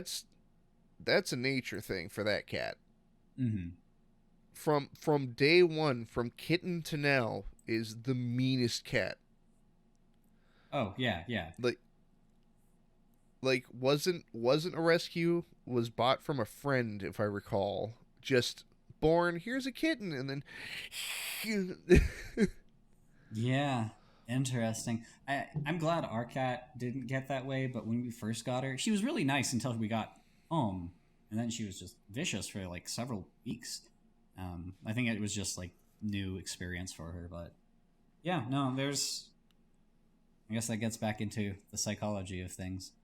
Goodness, are we making this way too scientific in sort of our stuff? We started off with wave fields collapsing, and now we've been talking about psychology. Ted Cruz, the Zodiac Killer, and the I mean, that's super scientific too. the mimetic infamy of a gorilla that got shot. I'm telling you, that is super science right there. Harambe was the glue of the universe. He was the gorilla glue of the universe. He died. Now the universe is slowly falling apart. No. Harambe was the cat. The world is the box. Interesting. When he died, the box was open. Excuse me, give me a little while. I need to think on this one. There might actually be something here. This might be worth. I have to go. Oh gosh. Oh. But now question for you. Yeah, go for it. Because I've mentioned a couple of mine, but do you have any unreasonable fears? Unreasonable fears. Let's see. Unreasonable. See, that's the catch. What is considered unreasonable? Because I'm unreasonably afraid of being tied and thrown in water. Okay. But I don't know if that's necessarily unreasonable, because if I was tied and thrown in water, I would be freaking terrified. Well, yeah, but then I believe what makes it unreasonable is what reason would you have to have been tied up and thrown into water? Okay, well, back when I was in 5th grade, I was boogie boarding, and they had this little rope thing, and you keep it on your wrist or your foot so that way you don't lose it. Okay. So I was boogie boarding, but I tipped the front end because I was a kid and I didn't know how to boogie board. Tipped the front end too much. Sure. Jabs me in the stomach, flips me over face first down into the water, and then I proceed to get battered by waves while the rope tied around my hands and feet. While I was trying to get out of that, I was getting pummeled with waves. So it does happen, but on a normal day-to-day, it's not something you should be afraid of. But I don't think about it on a normal day-to-day. But it would be something that's unreasonable. Sure? I don't know. I don't think I think about it on a day-to-day experience. So on your drive to work, you're like, God, I hope somebody doesn't tie me up and throw me into water. You know, the mafia might just be after me again. Who knows? I was thinking cement shoes, yeah. Yeah. But, what's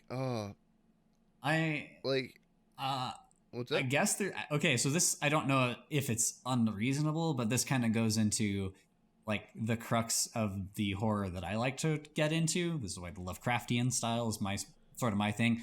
Less tentacles and creatures, more of like there's something out there and it could be bigger and more terrifying and all that. Yeah. Existence itself is terrifying to me. How on earth does something exist?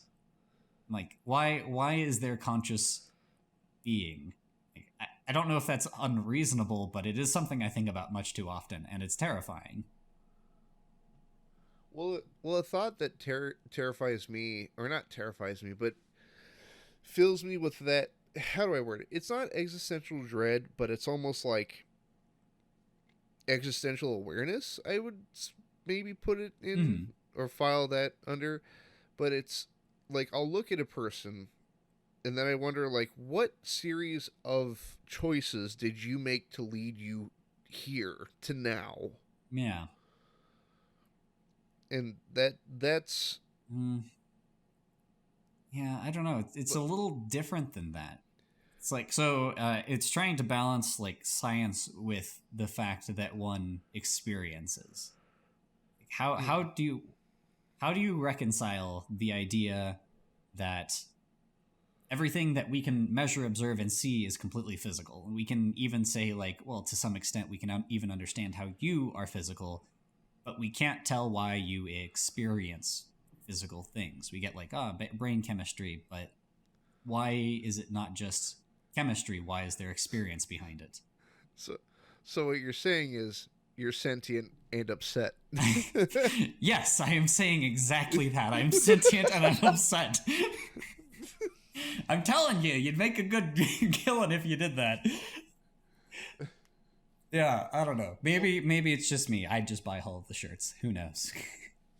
Or was it there was something I brought up to somebody years ago. It's like, I'm painfully aware of my own existence at every given moment. Yeah, that's kind of how it goes. Not every given moment, but a good portion of it. Just sit there and go, well, I am. Well, that, and like, I feel like, to at least to a degree, that has pushed me to make better decisions in life. Because I'll be sitting there, I'm like, do I really need to be here right now? See, could I be doing something better? It tends to make me make bad decisions because I go, I exist. There's no point in anything. I should totally buy that thing because it doesn't matter in the end. And then I find myself going, man, I have no money. Great. Okay. This are you down for something heavy that ends on a happy note? I'd be down for something heavy if it ended on a sad and existential note. So yeah, sure, I'll take it. Shoot. So this will be a fun story to tell. But how do I word it? So there's the concept of the subconscious, like the voice in the back of your head telling you what to do. Okay, that those sort of are thing. two different things. Subconscious and the voice in the back of your head are very different. Well, you know what I mean, like that sort of reflex that something, you need to do something. Okay, I gotcha. But how do I word it? I described this to somebody a while ago, but there's a voice that comes around every once in a while, and it's in times of need or when I'm like giving up. Mm-hmm. And it's not a how do I word it? It's not a gentle voice. Mm-hmm. It's not like so I'll start with an example that is not as heavy, and then I'll go into an example that's heavy. Okay. So the non-heavy example was the start of this here YouTube channel where we are right now, okay. Right? For the longest time, for years, I procrastinated making this channel. Mm-hmm. Because I wasn't in the best place as a person, that sort of thing. Mm-hmm. And just the sort of procrastination that comes with it, right? Yeah. Oh, I should make a YouTube channel. Well, what's the point? Nobody's going to watch it, that sort of thing. Yeah, I gotcha. And there was one day where I'm sitting here feeling sorry for myself, and then some voice in the back of my head, an intensely angry voice, goes, well, we're not even going to try. Like, we're just going to give up before we've even taken the first step. That's it. And then I'm like, all right, guess I'll buy a mask off of Amazon, paint it, and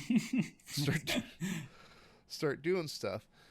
Well, like that's a very minor thing, but that voice came back around when I was at one of my lowest points this last year. Mm-hmm. So this is where it gets heavy. I found out about some stuff about my ex, or my now ex, and I had dropped to a low point, and I should mention trigger warning for anybody at home, and for you too, NeverSleep, just in case. Yeah, no worries. But I worked on the third floor of a major delivery company, a certain supervillain that went to space recently. Not naming any names. Yeah. But I was on the third floor, and this is after I'd found out everything about my ex. Mm-hmm. And I was staring out over the lobby, which is, 30, 40 feet down. And I had the thought of, like, it would be easier to just, do that. Yeah. Right? And that angry voice came back, and it handed me what might be the best proposition I've ever taken. Mm-hmm. Which is, like, I heard this voice go, "Hey, man, wouldn't it piss everybody else off a lot more if we stuck around?" That's an interesting one. Like, wouldn't it annoy, like, her and anybody else if we just continued to exist? Mm-hmm. Yeah. Yeah, I mean, that's a way of going about it. It's an interesting one. Not my personal approach, but I definitely get where it's coming from. Well, the phrase that got coined later on was the phrase, "I'm living entirely out of spite." Oh, gosh. Okay, that's pretty funny. I will continue to exist and be happy just to spite. Yeah. No, that's funny. Gosh. And you know what? It's working out pretty well, I will say. Yeah. Goodness. No, the options. Getting deep into the philosophy, you get the oh god, I forgot his name. It's the actual existentialism, I think, is what it was. I forgot who coined it. But you have your options. Oh, absurdism. There we are. You've got your three options. One is one is called philosophical suicide, which is you ignore evidence and you just say, "I believe because I believe," and ignore everything else. You have actual suicide, which, not... I was an RA, and they always said suicide is not an option. And I always said, no, it's not. That's not true. It's just, like, the worst option. The wrong answer. It's the worst option. I can get into why I think that. Because, like, I get where you're coming from, and it's like I living out of spite. I have a different take on it, but the last one is to embrace the absurd. And that's kind of where I guess my brain is shutting down. Holy crap. But yeah, we've gone too far. We've gone too far. But you get into if you balance, if you just accept the absurd, like, I am a living thing that exists in a universe that is unfeeling, but for some reason I do. I'm sentient and I'm upset. But you get I exist and this is bullshit. Yeah. So the reason that I say suicide is always an option, but it's the worst option, is because of that absurdism. It's like, it makes more sense to just actually sit and embrace the absurd. Like, there's so much, like, sure, it might be easier on you, but if you're getting to the point of, like, life is hard, you might need to take the stoic approach and understand that, life may be hard, but it doesn't really matter. Like, so why not live through whatever you're living through? Because who knows, something interesting may happen. And that's kind of like the core of the Wanderlust story that I was saying I'm writing. It's like, this person is the only person alive, and they go to the edge of the world, and one day they just go, you know what, I'm going to jump. And it's not because they want to die. It's because, like, you know what, I don't feel like going and seeing more about this world. There's nothing really interesting here. At the last moment, this person rushes in and saves them, and they find out there's actually a whole lot more to this world than they can perceive. Now, I'm reminded of a phrase from it's from the story Shawshank Redemption. Okay. And it's a phrase that I like to use ironically, not in its original context. Yeah. But it's when Brooks Hadlin, the prisoner who Mm-hmm. gets released from Shawshank and summarily takes his own life. Mm-hmm. There's a phrase that he uses. I believe it's used in the film. I'm not sure if it's used in the book, but it's, "I don't like it here. I've decided not to stay." Yeah. I mean, that's the response, but my response to that phrase specifically is, you may not like it here and you may want to go on, but there may be something that you like about this that you don't know about. There's some really weird idea that was, there are so many flavor combinations in the world that have been discovered and haven't been discovered that no matter how long you continue looking, you may never find that flavor combination, which just puts you into a level of bliss and just wonder with how it tastes. So, I mean, the clear answer is like, I can either give up looking, or I can continue looking and hope that someday I may actually find that one flavor combination. Yeah. Yeah. And like, I believe it's this, I feel it's the same tangent at least, but the way I see it is that I use a lot of different phrases to get around certain terms, if that makes sense. Like, one of my favorites is clocking out early. Yeah, I am definitely what is it? I'm not afraid to jump directly at it. But yeah. Well, no, like, but it's not for like my comfort. It's, for other people's comfort, because usually when you go, "Hey, yeah, suicide," and then people tense up. Oh, well, that's kind of the point. It's not exactly supposed to be a comfortable subject. Sure. Yeah. But yeah, I get what you mean though. But the way I see it is like, and it's the same feeling I had, staring at the lobby at a certain warehouse. Yeah. Excuse me, a certain warehouse, but it's like, if it stops here, I've removed myself from a larger equation. But like, I've removed myself from other people's equation. They're like, people I've already met might miss me. People there will be people I won't meet. Yeah. That sort of thing. Yeah. But with spite living, trademark Fresman 2021. Oh my god. Try spite living. But like, living through spite, and it sounds horrible without the context. But how do I word it? I'm not forcing myself to be happy. I'm not throwing myself into situations that make me artificially happy, if that makes sense.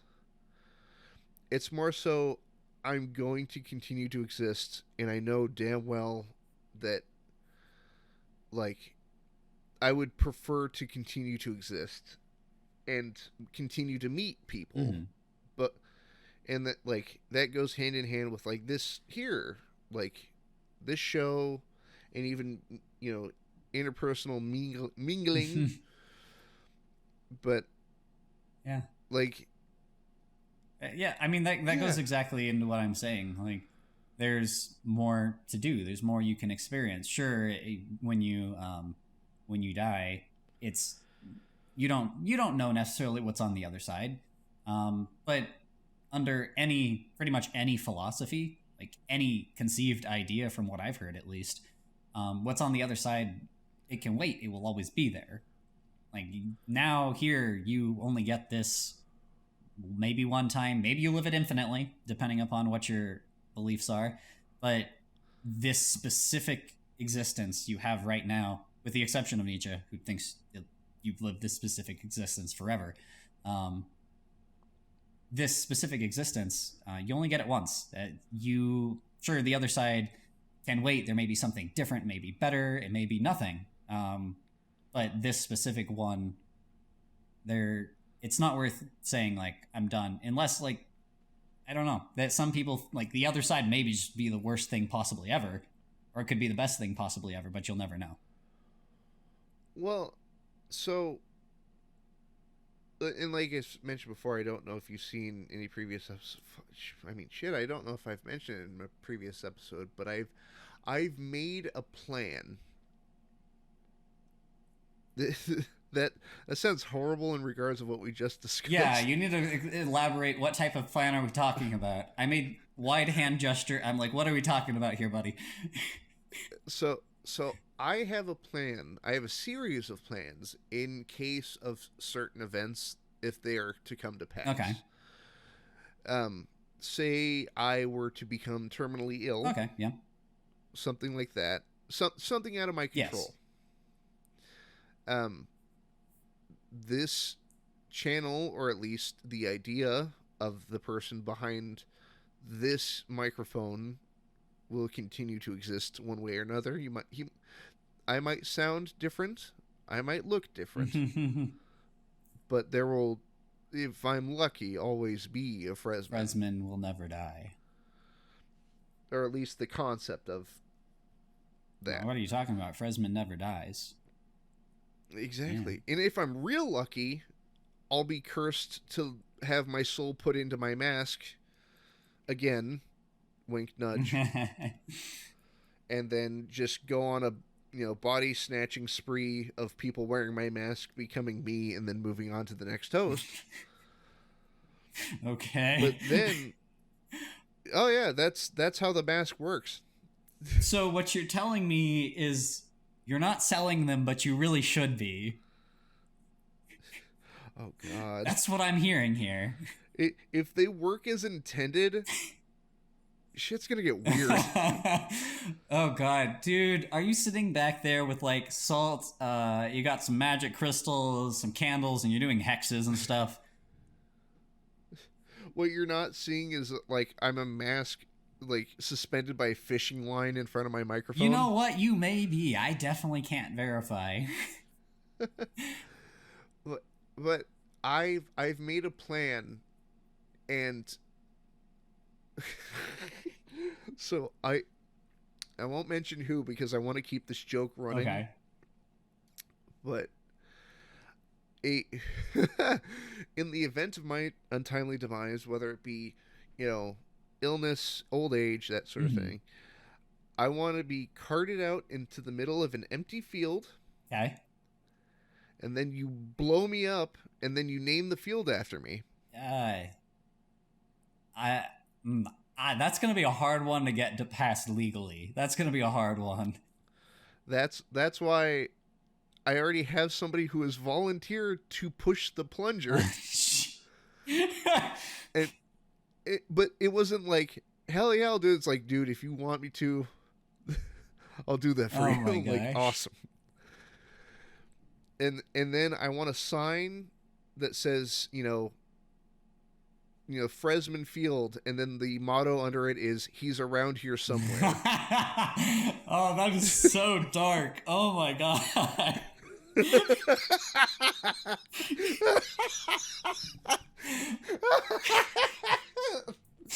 Oh my God. You and your family can stop by and take photos of the crate. Oh jeez. I was gonna ask if we could do like a pumpkin chunkin' sort of thing, but it doesn't sound like that's actually an option. No, we need like 4 to 10 kilograms of TNT, and we'll see where it goes. Yeah, I'm talking demolition charges. Like I want there to be a puff of smoke where I used to be. You know that cement truck that disappeared on Mythbusters? What? Oh, is this the one where they're out at the demolition range? Yeah. It's something like that. So, I have no idea how it would actually work out, but personal theories, it'd work out something like the whale that was washed up on the beach. And this was back when they were still kind of new, figuring out what to do with whales that washed up on beach. They're like, you know what? How about we just blow it up? And then, whale was found over the nearby town for the next several months. Oh, pieces of my mask raining down on unsuspecting people. Oh, I counter you even better. Everyone thinks that you're out there in the field surrounded by TNT. You have specifically actually arranged like a few thousand of the masks out there, and then when they blow up, everyone's just like, "What? It was just masks the whole time." Oh my, that would be terrifying. But well, then a friend of mine actually came up with a really interesting idea that if it's an oxymoron to say if I live to see it, because it it negates the whole dying part. Mm-hmm. but they came up with this really interesting idea of taking like my ashes and super compressing them into a mask. No. Like, no. like essentially creating a stone mask of my current mask. I mean, to be fair, getting ashes from a dead person is a lot easier in every sense of it than trying to put a person out in a field and blowing them up. Yeah, so I mean, the mask isn't a terrible idea. I guess the question is, how much are you committed to the idea of it? Well, my worry is, what if it works and I am sentient inside the mask? I will reference what is it? Rick and Morty, the one where Jerry is a living piece of wood for a while. He lives on forevermore. I think it's better to have that happen than to have your ashes blow in the wind and you go everywhere and then you have to feel everything. But that would be hilarious, though. I don't know if it would be. Like, one like your toes being nibbled on by a pig while, like, your earlobe is being washed down a river. I don't know. Being coughed up by a loved one. Oh, gosh, yeah. I mean, at some point, when we really think back to it, what is it? There's like 1 or 2 molecules of you that was once part of Cleopatra or something like that. We are Legion. We are Freshmen. Oh, God. This somehow always ends with me like becoming a parasitic organism that takes over. Gosh. Oh, God. Yeah, I mean, God. That is definitely an interesting... What is it? If you had the opportunity to live forever, would you? And then the horror story is like, oh, you live forever, but your body doesn't. So you have to experience everything your body that once was experiences. Well, in that case, like, put me in the Ripley's Believe It or Not museum. Yeah. Just, you know. It's a sentient mask. What are you asking for? You can't talk, but it's there and it's alive. Dude, like, I'm thinking about it, and that would be interesting and, like, boring, kind of. You get there, everyone will look at it and go, this is stupid. Or it's just like, oh, look, and you know, 1 or 2 people show up, and then, like, the museum closes for the night, and, like, it can't blink. Yeah. So that's part of one of the terrifying things about existence is time. If you actually sit quiet, still, alone, just for a few minutes, it lasts forever. So if you do actually live forever, it would be an uncomfortably long period of time. Well, like, how do I word it? Like, I heard a discussion about this recently, actually, where it's, you know, there's different versions of immortality. There's, like, agelessness, or you can't be killed, that sort of thing. Yeah. And there's a version that is present, oddly enough, in comic books. It's Superman. There's a version of Superman that outright outlives humanity. Yeah, that sounds about right. And, like, I'm pretty sure I don't want to stick around to the heat death of the universe. I've had this. So here's one. How long, if you could live for a specified period of time, how long would you live for? I haven't thought about that. See, I have. Like, now the question is, do I continue to age? The assumption is no. The assumption is so if you maintain health, you're still alive, you still get ill every once in a while, but we'll like lock you in somewhere between like 25 and 35. Technology is advanced. If you're too old, We'll bring you back. If you're too young, we'll just wait till you get there. But we'll lock you in at that good age. Then the answer to that is easy. I want to live until society burns out. Interesting. But with my newfound time, spend that time finding new ways to prevent society from burning out. Oh, that's interesting. Yeah, that's not bad. Mine was 200 million years. And my theory on 200 million years is I will watch the rise and fall of humanity, whether it is either humanity kills itself off or humanity becomes not humanity anymore. I will get to see evolution change. I will get to see the theories of the universe either pan out or not. Does the sun actually go super big? And it's enough time to go and visit a few other galaxies. In theory. I want to high five the solar flare as the sun explodes. That's not a bad gig. I mean, that'd be a way to go out for sure.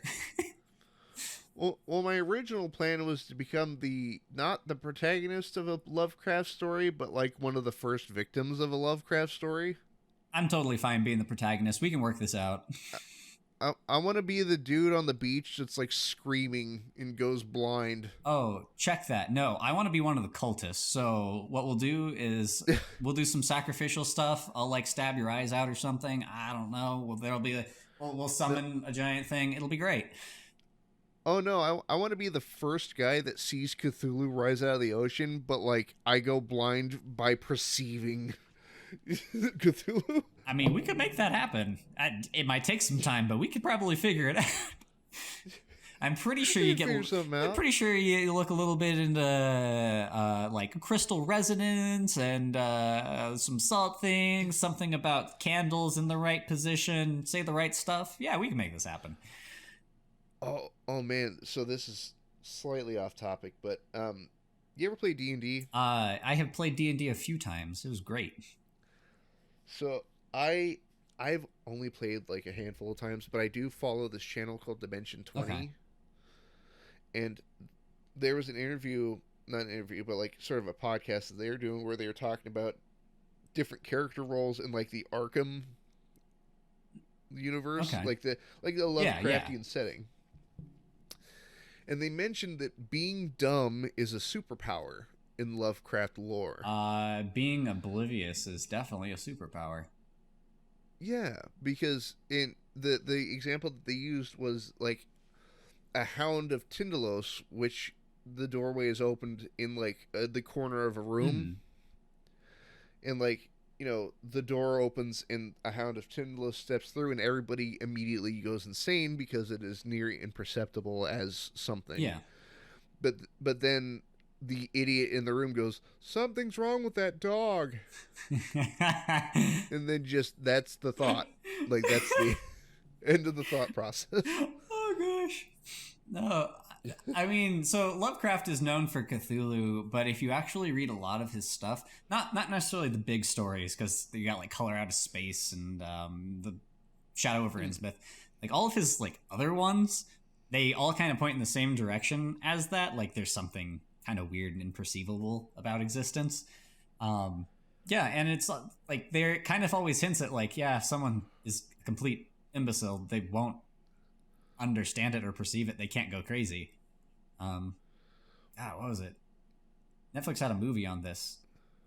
Monsters that you couldn't see, but if you looked at them, you went crazy. And the only people who could look at them were the ones who were already crazy. Oh, Bird Box. I think so, yeah. Yeah, with Sandra Bullock. Yeah, same idea, but totally, I mean, it makes sense.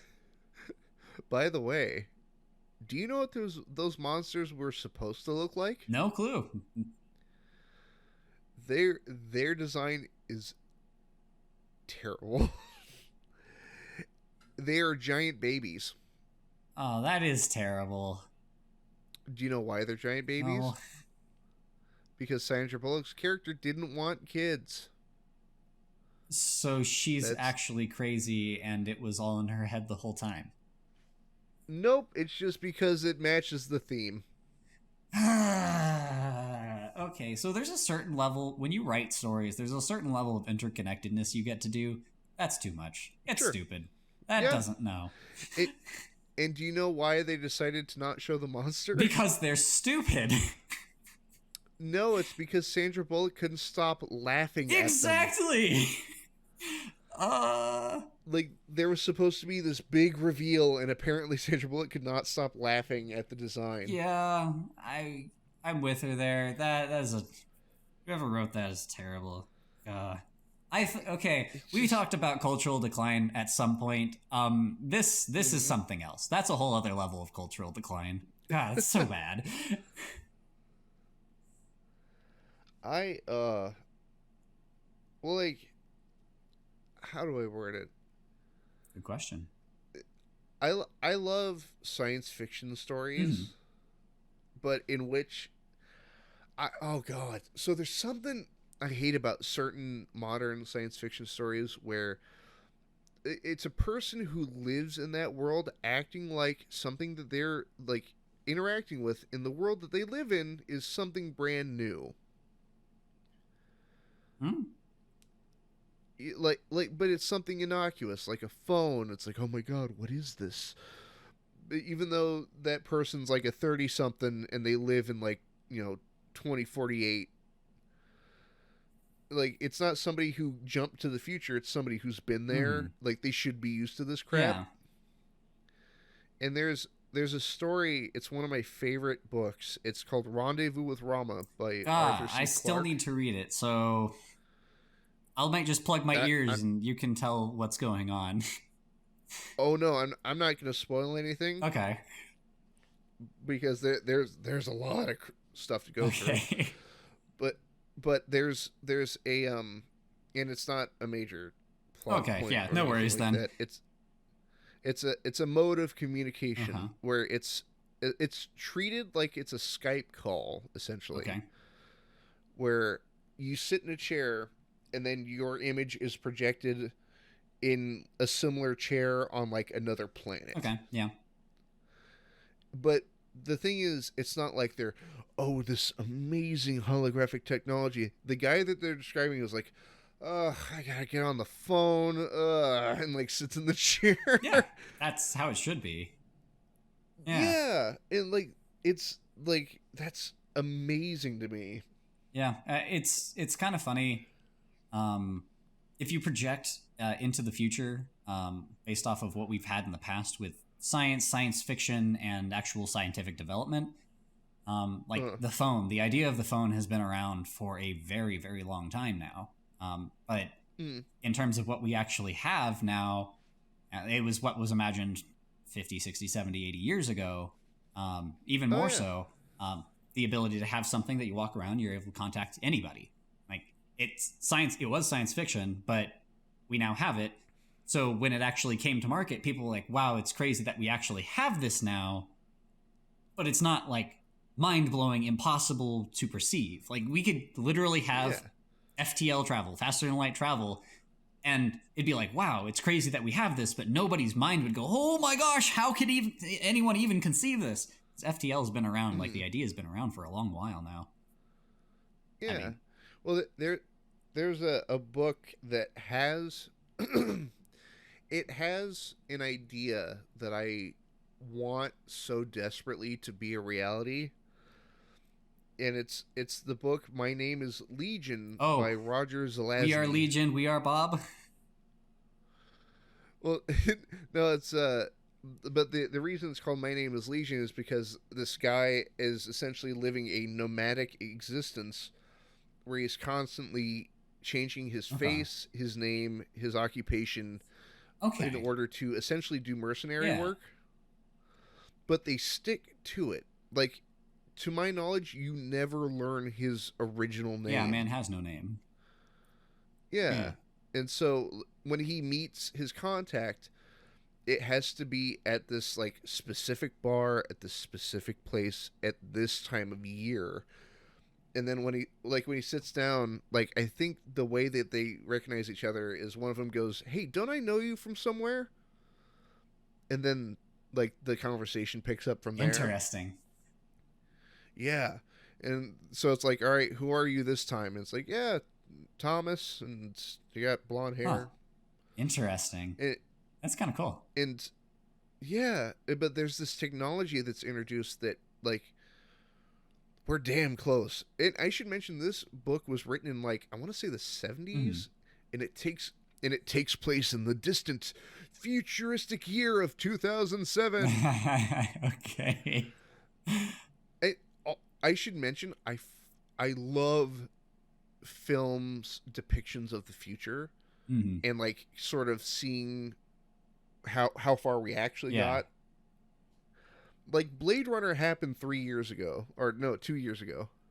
Oh, yeah, we're still a ways off from that. We're closer, but I think we're still a ways off. We still don't have flying cars. Yeah, that was supposed to happen in 2015 or something. Yeah, if I remember, it happens in 2019. The movie Johnny Mnemonic with Keanu Reeves happened this year. Yeah, and that has to do with like VR and like you're like literally flying through the internet, searching through files with your hands. I mean, we're a little ways off from that. Maybe not in the literal sense of flying through the internet, but yeah. No. So, the upcoming story that I've got for next Friday is one that I wrote, and it's taking me forever because sound design on this is just going to take forever to do. But it has to do with like, it has a lot of like my guess at what's actually going to happen in the future in terms of what science is there. But it doesn't go into it. It just kind of implied that it's part of the story. But it's year 2056. That's the guess. And the guess is we're going to have super intelligent AI. We're going to have people on Mars. Like, it's within reason. I think guessing flying cars even then won't be a thing. But yeah, I think some of it's having to do with like people not understanding the mechanics of why flying cars doesn't make any sense, and then the legality of flying cars, energy of flying cars. Yeah, there's some engineering and practical hurdles there. So certain guesses don't make sense, but well, even then, like you even get into the semantics of what is considered a future flying car, because we do have car-like vehicles that can take off and fly, and not even like regular planes. Like if I remember, there's straight up like a car that wings come out of, and then you can just drive super fast and take off. I think I know what you're talking about.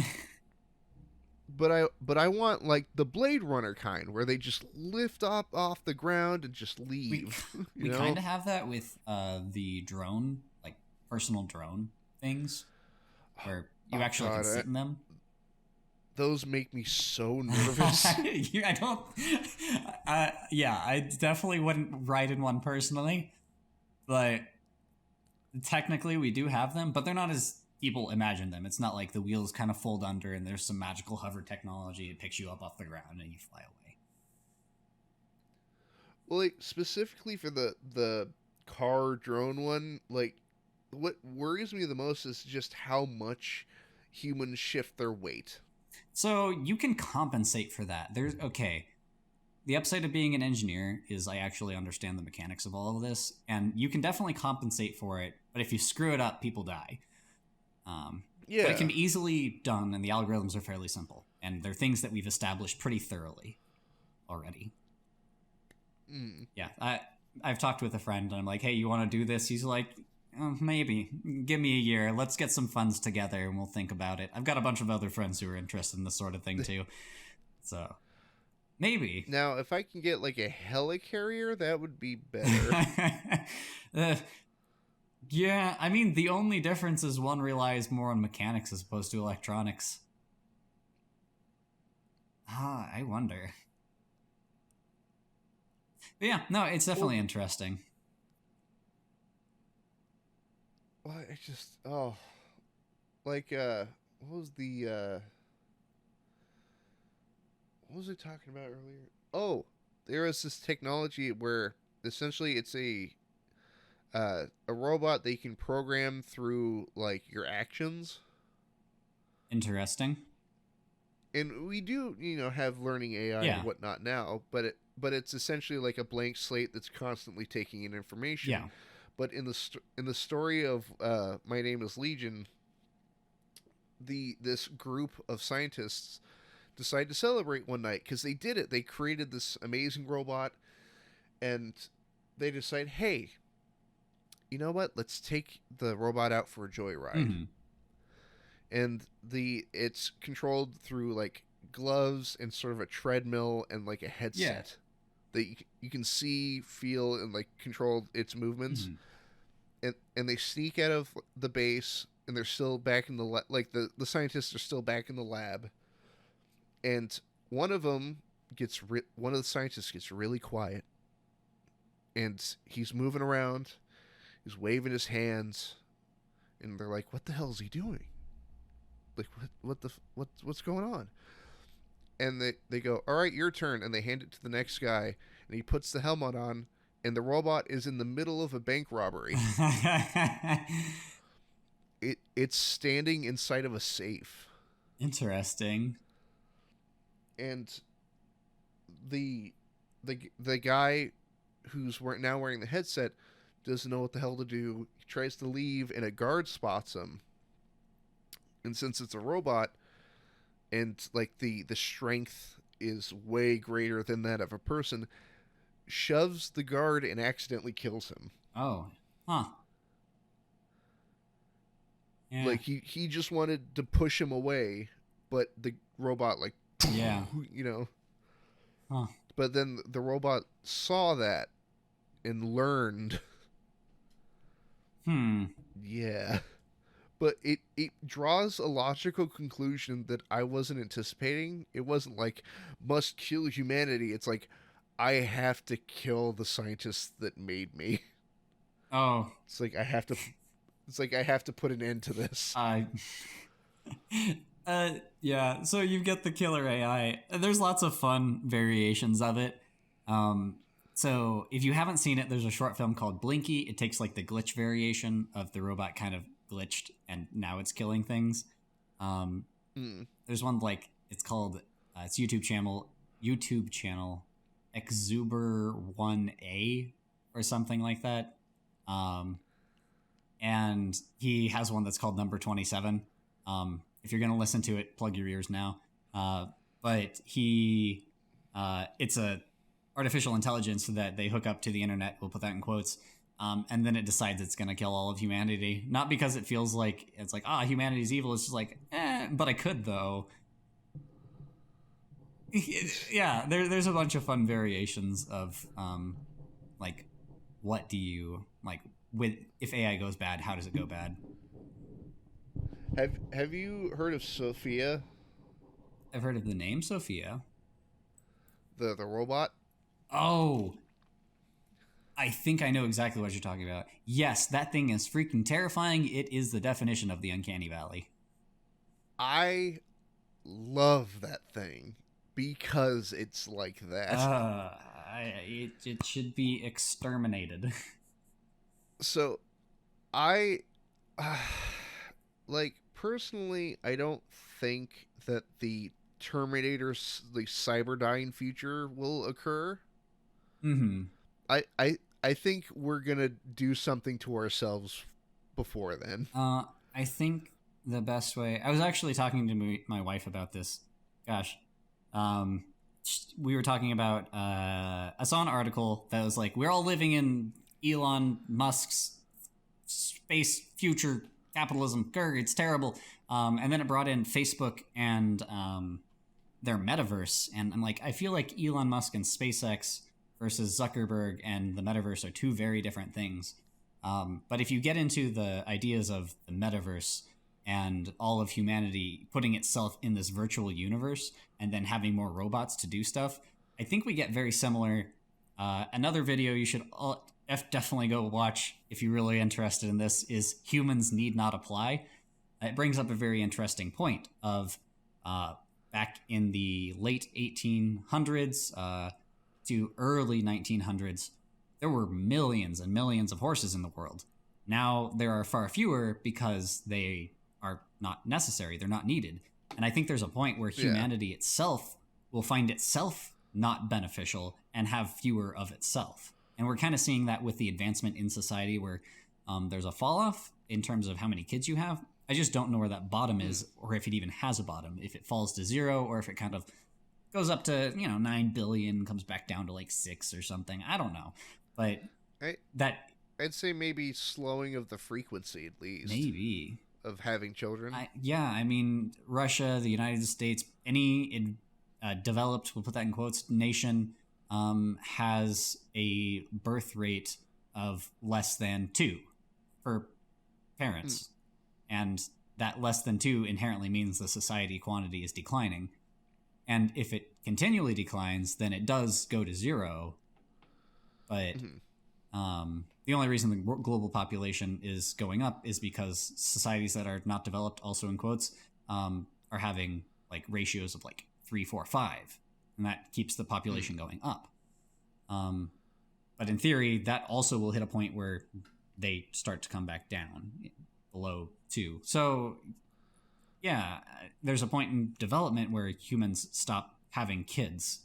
And this is like my personal dark future. People stop having kids. There's no more humans. Nobody has the desire or will to go and experience life and existence anymore.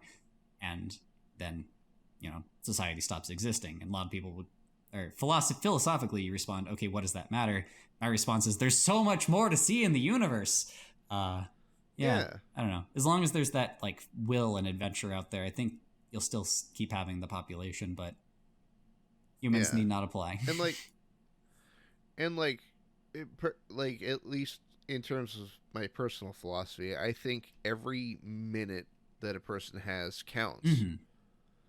Like even like me, I'm not doing something every minute of every day, but at least I'm willing to be okay that I'm just kind of hanging out for a period of time, but no, so to take it back into a fictitious example, no, there's a pertinent example I have. Have you ever played Half-Life 2? No, I've only done Alex. So, Half-Life 2, which also I guess covers Alex, but the Reign of the Combine, which is an outside alien force, essentially creates a field that stops the development of a zygote during pregnancy. So, long story short, nobody can have kids. Weird. I did not know that was part of the lore. Yeah, that's why you don't see any children. Interesting. Because they took over in like 90, I think it was like 98 is when Half-Life 1 takes place. And then, if I remember, it's like 25 or 6 when Half-Life 2 occurs. But the Combine is such an overwhelming force that they defeated like all of the world's governments in under 7 hours. Yeah. I mean, that's probably the case if we see aliens and they come to us and they're not from Mars specifically or anywhere in our solar system, that's going to be the case. If they want to, like, we're at their mercy because the technological difference. But how do I word it? There's this wonderful series, and I highly suggest it if you're wanting to get into Half-Life, because it takes place in the same universe, but it's not canon, if that makes sense. Okay. Is it like a YouTube channel or something? Yeah. There's this wonderful guy by the name of Ross Scott, runs a channel called Accursed Farms. But the series that he made one called Freeman's Mind, which is really good. I highly suggest it to anybody within the sound of my voice. But he also made another one called Civil Protection. Now, Civil Protection in the Half-Life universe are the cops with the gas masks. Not the ones with the rifles, but the ones with the pistols. Okay. Sort of your... They function as sort of your street cops. They are not if I remember, they're not cyber augmented, but they are given that job under the pretense that if they continue to do their job, they will be able to eat. Okay. So, hey, you went into this apartment and you arrested some dissidents that were maybe thinking about overthrowing the Combine, even though it's like 2 people in their house. Hey, you get extra rations today. But it's a comedy series, thankfully. But it's about just like 2 of these like Metro Police kind of hanging out, going out about their day. And they're regular people. They're not like, oh, the Combine's great. They're sort of like, yeah, whatever, this job. And one of them brings up a interesting point where he's talking about like the societal and like environmental impact of most of humanity just getting wiped off the face of the earth. He's like, suddenly there's, less cars being driven and less oil and all this. And he's like, most of our problems got solved. Yeah. I mean, yeah, so that's, you get very interesting things in terms of, also this goes into the philosophy of what is important and why. So the big one I guess I'm thinking of is animals, and like how many animals there are and what animals are, and with the extinction of species because like environmental change or humans going in and doing stuff, killing them off. Like there's a big question of like the horseshoe crab. What's the future of the horseshoe crab? Because we use its blood for medical science. Or the dodo bird. Oh, poor dodo. Honestly, that thing would be terrifying if it was still alive. It's 3 feet tall and it has a massive freaking beak. That would be terrifying. I don't know. I feel like specifically the dodo like would have wiped itself out. Just because of its name. I mean, honestly, I think they were saying that it actually was intellectually deficient and had a tendency to actually kill itself. So, you might be right there. So what you're saying is, we had to. It was for the good of the dodo birds. They didn't need to suffer. The greater good. But you get into like what makes a lion good? Like what makes a zebra good? What makes an elephant good? What makes a dog good? Well, all dogs are good. But what makes a dog good? What makes a cat good? Is it because it is inherently good, or is it because humans view them as good? And each person has a different answer for this, but it's an interesting question to ask nonetheless.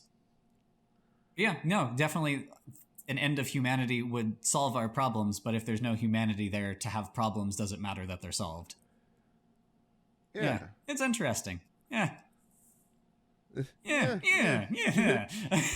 something to think about. Yeah. Yeah. So the... Well, like, how do I word it? Like, I find a bizarre solace in dystopian future cities. Like, this is going to sound really weird, but I wouldn't... scratch that. I wouldn't mind visiting City 17 from Half-Life. Because at least I know what to expect. You know? I don't know. I have to look up what City 17 is. Oh, it's the main city. Okay. Yeah. So but essentially, like, how do I word it? They purposely separate you from your loved ones or your friends, because if you have friends, then you're more than one person. Yeah. And you can start planning. Yeah. But like there's an area in Half-Life 2 which is sort of a courtyard. Like right at the beginning of the game. And for some reason I find that area very comfortable. Because everything is functioning as intended, for better or for worse. Interesting. Like, you walk out there and people are walking into the building behind you to go get food rations, and then they are just going home. That's it. Huh. There's nobody's fighting, nobody's yelling, nobody's like people are terrified, sure, but how do I work? Like, or to use an even weirder example, I don't know if you've played it, but I've been playing a lot of Cyberpunk 2077. Okay. I haven't, but And Night City, where that game takes place, is a hellhole. It's a nightmare. People are dying in the streets, and it literally gets to a point where there are like talk shows where they're like, 7,000 people died today. Ha ha ha. It's bizarre. And but then like I'm wandering around just like kind of looking at the streets, and it's this dystopian nightmare, but in the back of my head I'm like, I wouldn't mind hanging out here because it seems simpler. Yeah, I think that's getting into more of game design and storytelling kind of aspects. Because there's this one book, I don't remember what it's called super well. The moon, an asteroid hits the back of the moon, pushes it close to Earth, causes a whole bunch of stuff. Society kind of crumbles a little bit, and it goes back to like an older time of where you have to deal with just like your local community. It kind of takes the bigger world and makes it a lot smaller. Like you don't really, the nation isn't there. It's kind of there. Like you get inklings of like the National Federal Guard people occasionally are able to bring in rations, but you don't hear from them very often. You're not able to get gas anymore because the supply chains are completely destroyed. But it's simpler, and it seems almost nice. It seems utopian despite it being dystopian. And I think that has a lot to do with the way stories are actually told, and a lot less to do with how, if you were in that actual situation, it would actually be awful. It would be the worst thing you've ever experienced. Oh, yeah. I mean, I'm down to dive off into fantasy and think about how great it could have been. But well, like, even then, in certain, like, well, the thing is, I think the idea of utopia is unachievable. Because it feels like that's subjective to each person. I think it's a little more fundamental than that. Sure, subjectivism, yeah, but there are certain like key things where if a lot of people will agree, a good portion of people will agree, like, yeah, that would be a utopia. The problem, I think, would be is humans. And humans, sure. It goes into your designing a good government. If there was, if all leaders, or if all men were angels, there would be no need for government. If all men were devils, no government would work. But men are neither angels nor devils, so therefore you can build something and you have to build something.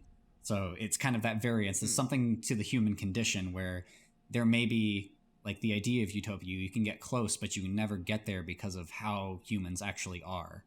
Like there's almost something that kind of draws out of people. Like I was saying, like, it sucks that their society is the way it is and there's so much pain and suffering and it's like twisted. Existence is painful in and of itself, and it's something our generation experiences that other generations didn't. But it's almost like if it wasn't there, I don't know if I would actually feel alive. Well, like, and it's, how do I word it? Like, so my home city, I consider it my home city, is Portland. And like I hear it from god damn near everybody. It's like this place is going to shit. And like I don't think there's been a downturn. I think it's always been here. Yeah. Like the nightmare has always been here. Yeah. I'm personally from the Seattle area, and as much as I'd love to say it's always been that way, it definitely hasn't. But I think that has more to do with like drugs and pandemic than anything else. Oh yeah. Well, like how do I word it? Like I have this ideal version of Portland in my head, and that version still exists, just in, I guess, different ways of expression. Like, I believe Portland is a great place where somebody can be themselves. Okay. For better or for worse. like you can express yourself through art, music. Like we have, Saturday markets here where people are selling some of the stupidest things I've ever seen, but they're happy, and that's all that matters. That does sound like Portland to me. I've only been there a couple times, but yeah, that definitely sounds like Portland. Yeah. Well, like in like, philosophical or spiritual beliefs aside, like I'm not about to delve into religion or anything like that, but I went to the Saturday market recently, like the big Portland one, and there's such a vast variety of things, and it's all, I guess you'd call it subjective. Like there's art that I would consider to be terrible, but somebody loves it, and somebody loves making it, and I can't, for the life of me, fault them for that. See, I'm a little more confrontational, and I will simply say, like, if art is bad, I will not say it's, subjective. I will just tell that person they're objectively incorrect, and the art is terrible. I'm sorry to say your tastes are just wrong. Yeah.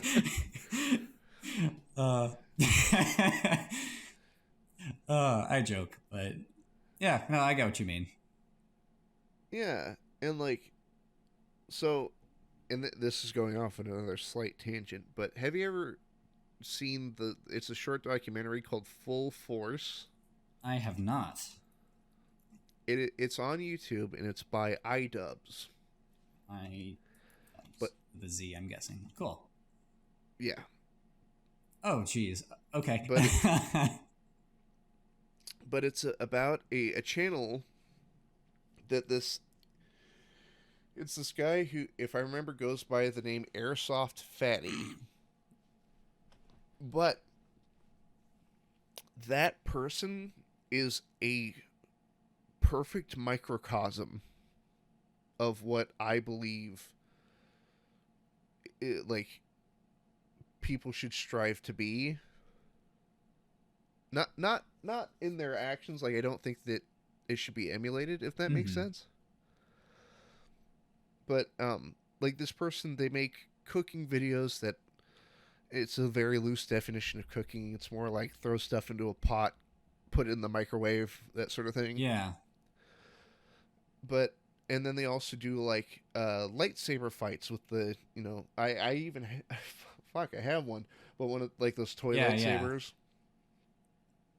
Yeah. And the documentary sort of sits, at least at the beginning, from the point of view of this is ridiculous. But then the subject of the documentary makes an amazing point where they just go, well, yeah, I'm a nerd, and I'm doing something that makes me happy, and I'm not hurting anyone. And so what? Yeah. And I'm like, oh God, that's, yeah. Yeah. So, yeah, this also gets, oh God.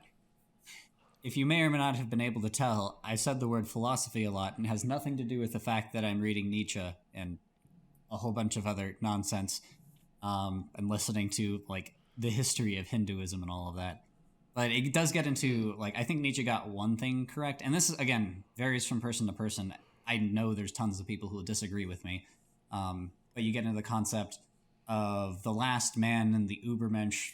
I think some of his stuff is kind of, it's never going to happen. It's kind of just stuff in the ether that is kind of I see what you're trying to get at, but that's not happening. But the idea of the last man is that people become comfortable and happy, and that's all there is to existence. And I think I think the idea is correct, and I think a lot of society has drifted towards that. And I consider that societal degradation. But I mean, a lot of people like, yeah, I'm just happy. What more could I possibly get out of existence? And I personally, I'm more of a big scope type of person. I like to see what could be done. I'm not a huge Elon Musk. I'm not a fanboy over Elon Musk, but I think what he's doing is necessary in order to push humanity to that next step of being able to go out and advance and research and experience. I've had this conversation many a time with my wife because I talk to her about everything, and it is what should the objective of society be? And my standard thus far is maximize the quantity of people, not because, more people means more human joy, because you get the counter, more people also means more human suffering, but rather more people means a greater chance that humanity will progress. You have 100 people, let's say the chances are 1 in a million that one of those people finds, discovers, makes, creates, invents, something that is revolutionary. If you have 100 people, it may or may not happen ever. But if you have 1 million people, it looks pretty promising. If you have 100 million people, you're almost guaranteed to get it. So that's why I say, like, it's good to have more people, but my wife disagrees with me, and she says it's good to have fewer people who are happier. And take that as you will. I'm definitely of, like, the Nietzschean perspective, like, the last man is not the objective. You don't want to be like the last man, the person who's just like, I'm happy with existence. That's all I need to be.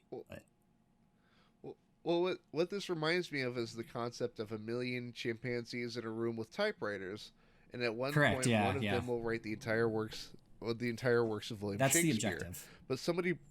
But then somebody brought up a point of, how the fuck is a monkey supposed to know the works of William Shakespeare? Yeah, I mean, that could entirely be the case. From who? Yeah, you have a million monkeys typing on typewriters. One of them types Shakespeare, and there's only monkeys in the room. How will you ever know that Shakespeare was made?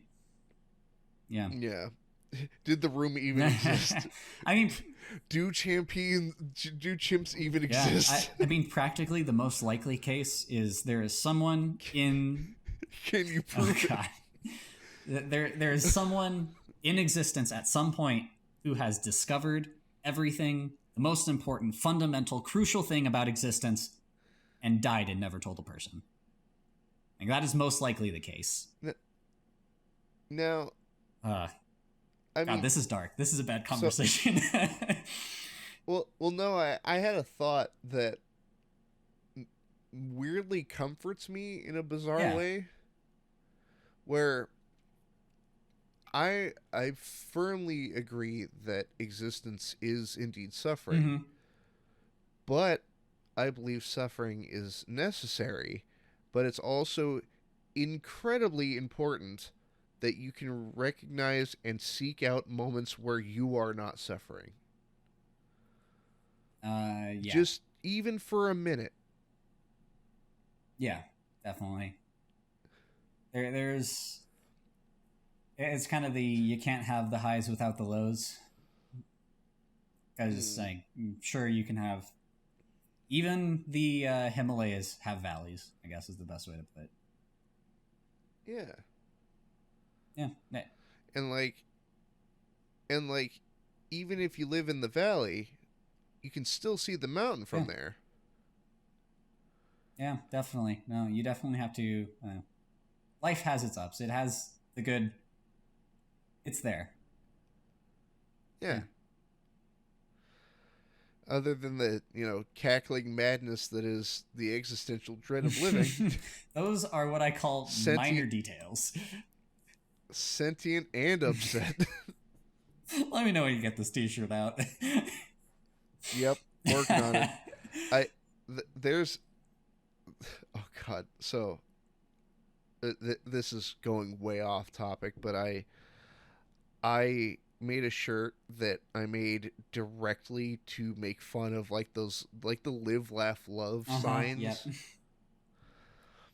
And there's a phrase that I'm not a fan of. It's, I'm too blessed to be stressed.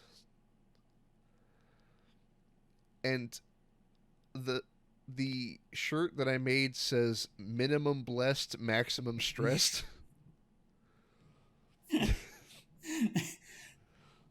So here's the really, really weird thing.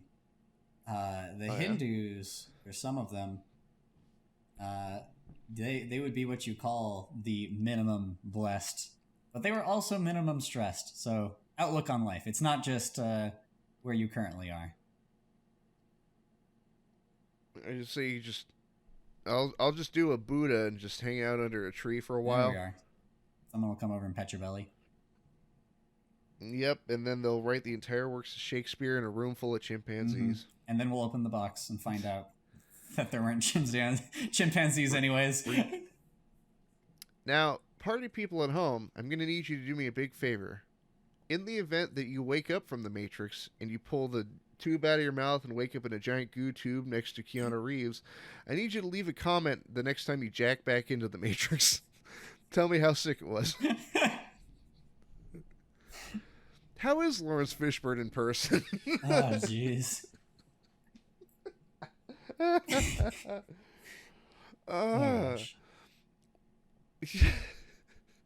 Yeah. You know what? If I could have the trademark on something, if that trademark is suddenly somebody wakes up from the Matrix due to this talk show. Yeah. Don't wake up. Stay asleep. Now only the true suffering begins. Oh my gosh. Suffering level 2. I don't need any more. Oh God, have you seen Love, Death, and Robots? Dude, Love, Death, and Robots is the best thing. Their new season was okay, but I really love their first one. My absolute favorite, because you mentioned, staying asleep, is the Beyond the Aquila Rift. The guy that's living in that bioorganic simulation. One second. No. Okay. Now my keyboard's working. Giant spider lady. Oh yes. Like that's an extra layer right there. Is it better to dream? Yeah. So here's when you threw me off when you said Beyond the Aquila Rift, because Magnetar literally did an entire story called Beyond the Aquila Rift, and I never listened to it, but now I think I have to, because if that's what it's based on. Interesting. Yeah. No, that is one trippy perspective. God. Yeah. Beyond Love, Death, and Robots is beautiful. It's terrifying. It's amazing. Oh my gosh. If you haven't seen it and you have Netflix, go do it. If you don't have Netflix, steal your friends. It's worth it. Do it anyway. God, yeah. No, that was one level of trippy that I was not expecting.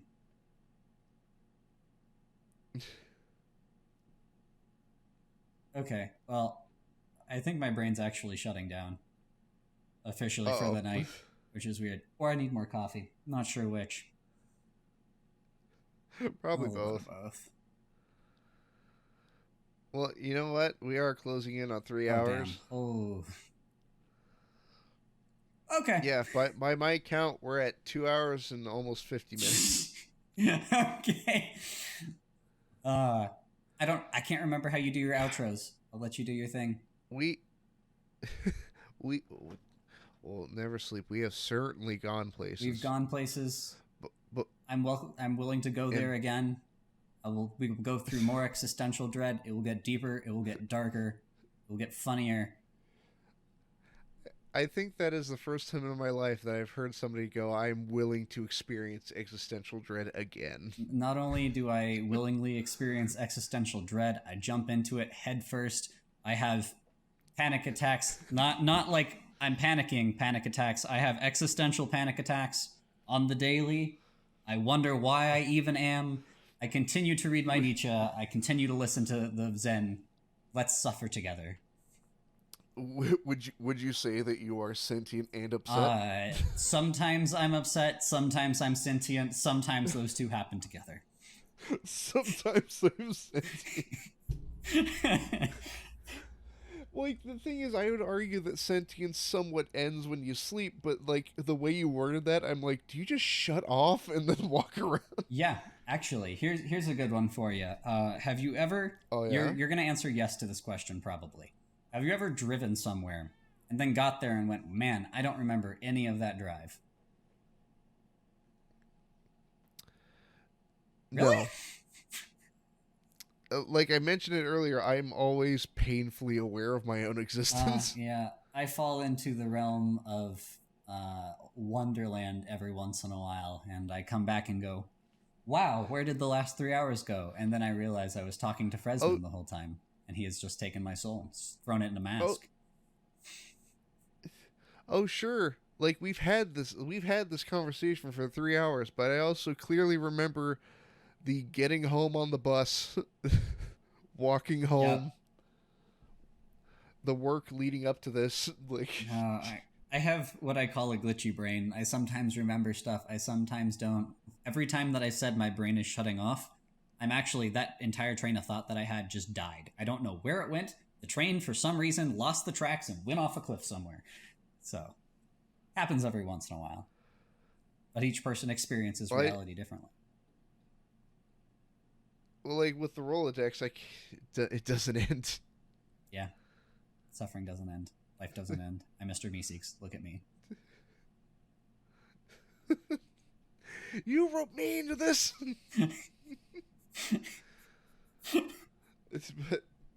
But I think with that, we'll call this to close. I have one last question for you. Go for it. Then we'll get out of here. If I answer this question, I'll try and answer it in less than an hour. If asked, would you be willing to come back on as a return guest? If asked, I believe I have already answered this question with saying I'm ready to experience the existential pain yet again, possibly even more painfully. Yeah, I'm down. Fantastic. Well, NeverSleep, it has been fantastic having you on. Do you have a video that you are particularly proud of that you would like to see on in the description of this here video? The Eternal Trap, if you really want to get into the existential part of stuff, it's a good one. It's basically what happens if you watch the universe die in front of you. So, yeah, that'll tie back into this conversation fairly nicely. Nice. It's all nightmares, this episode. Yeah, there's definitely an implied second part to the Eternal Trap, but it gets Lovecraftian, and we'll just leave it at that. Nice. Well, you wonderful party people at home, thank you for sticking around to the end, and thank you for going through the cosmic highs and lows that we've gone through in this episode. God, this went way deeper than I thought it would go. Don't worry. If you have me on again, now that we've had a good conversation, I'm not afraid to go hard. It will be darker and deeper and far, far deeper next time.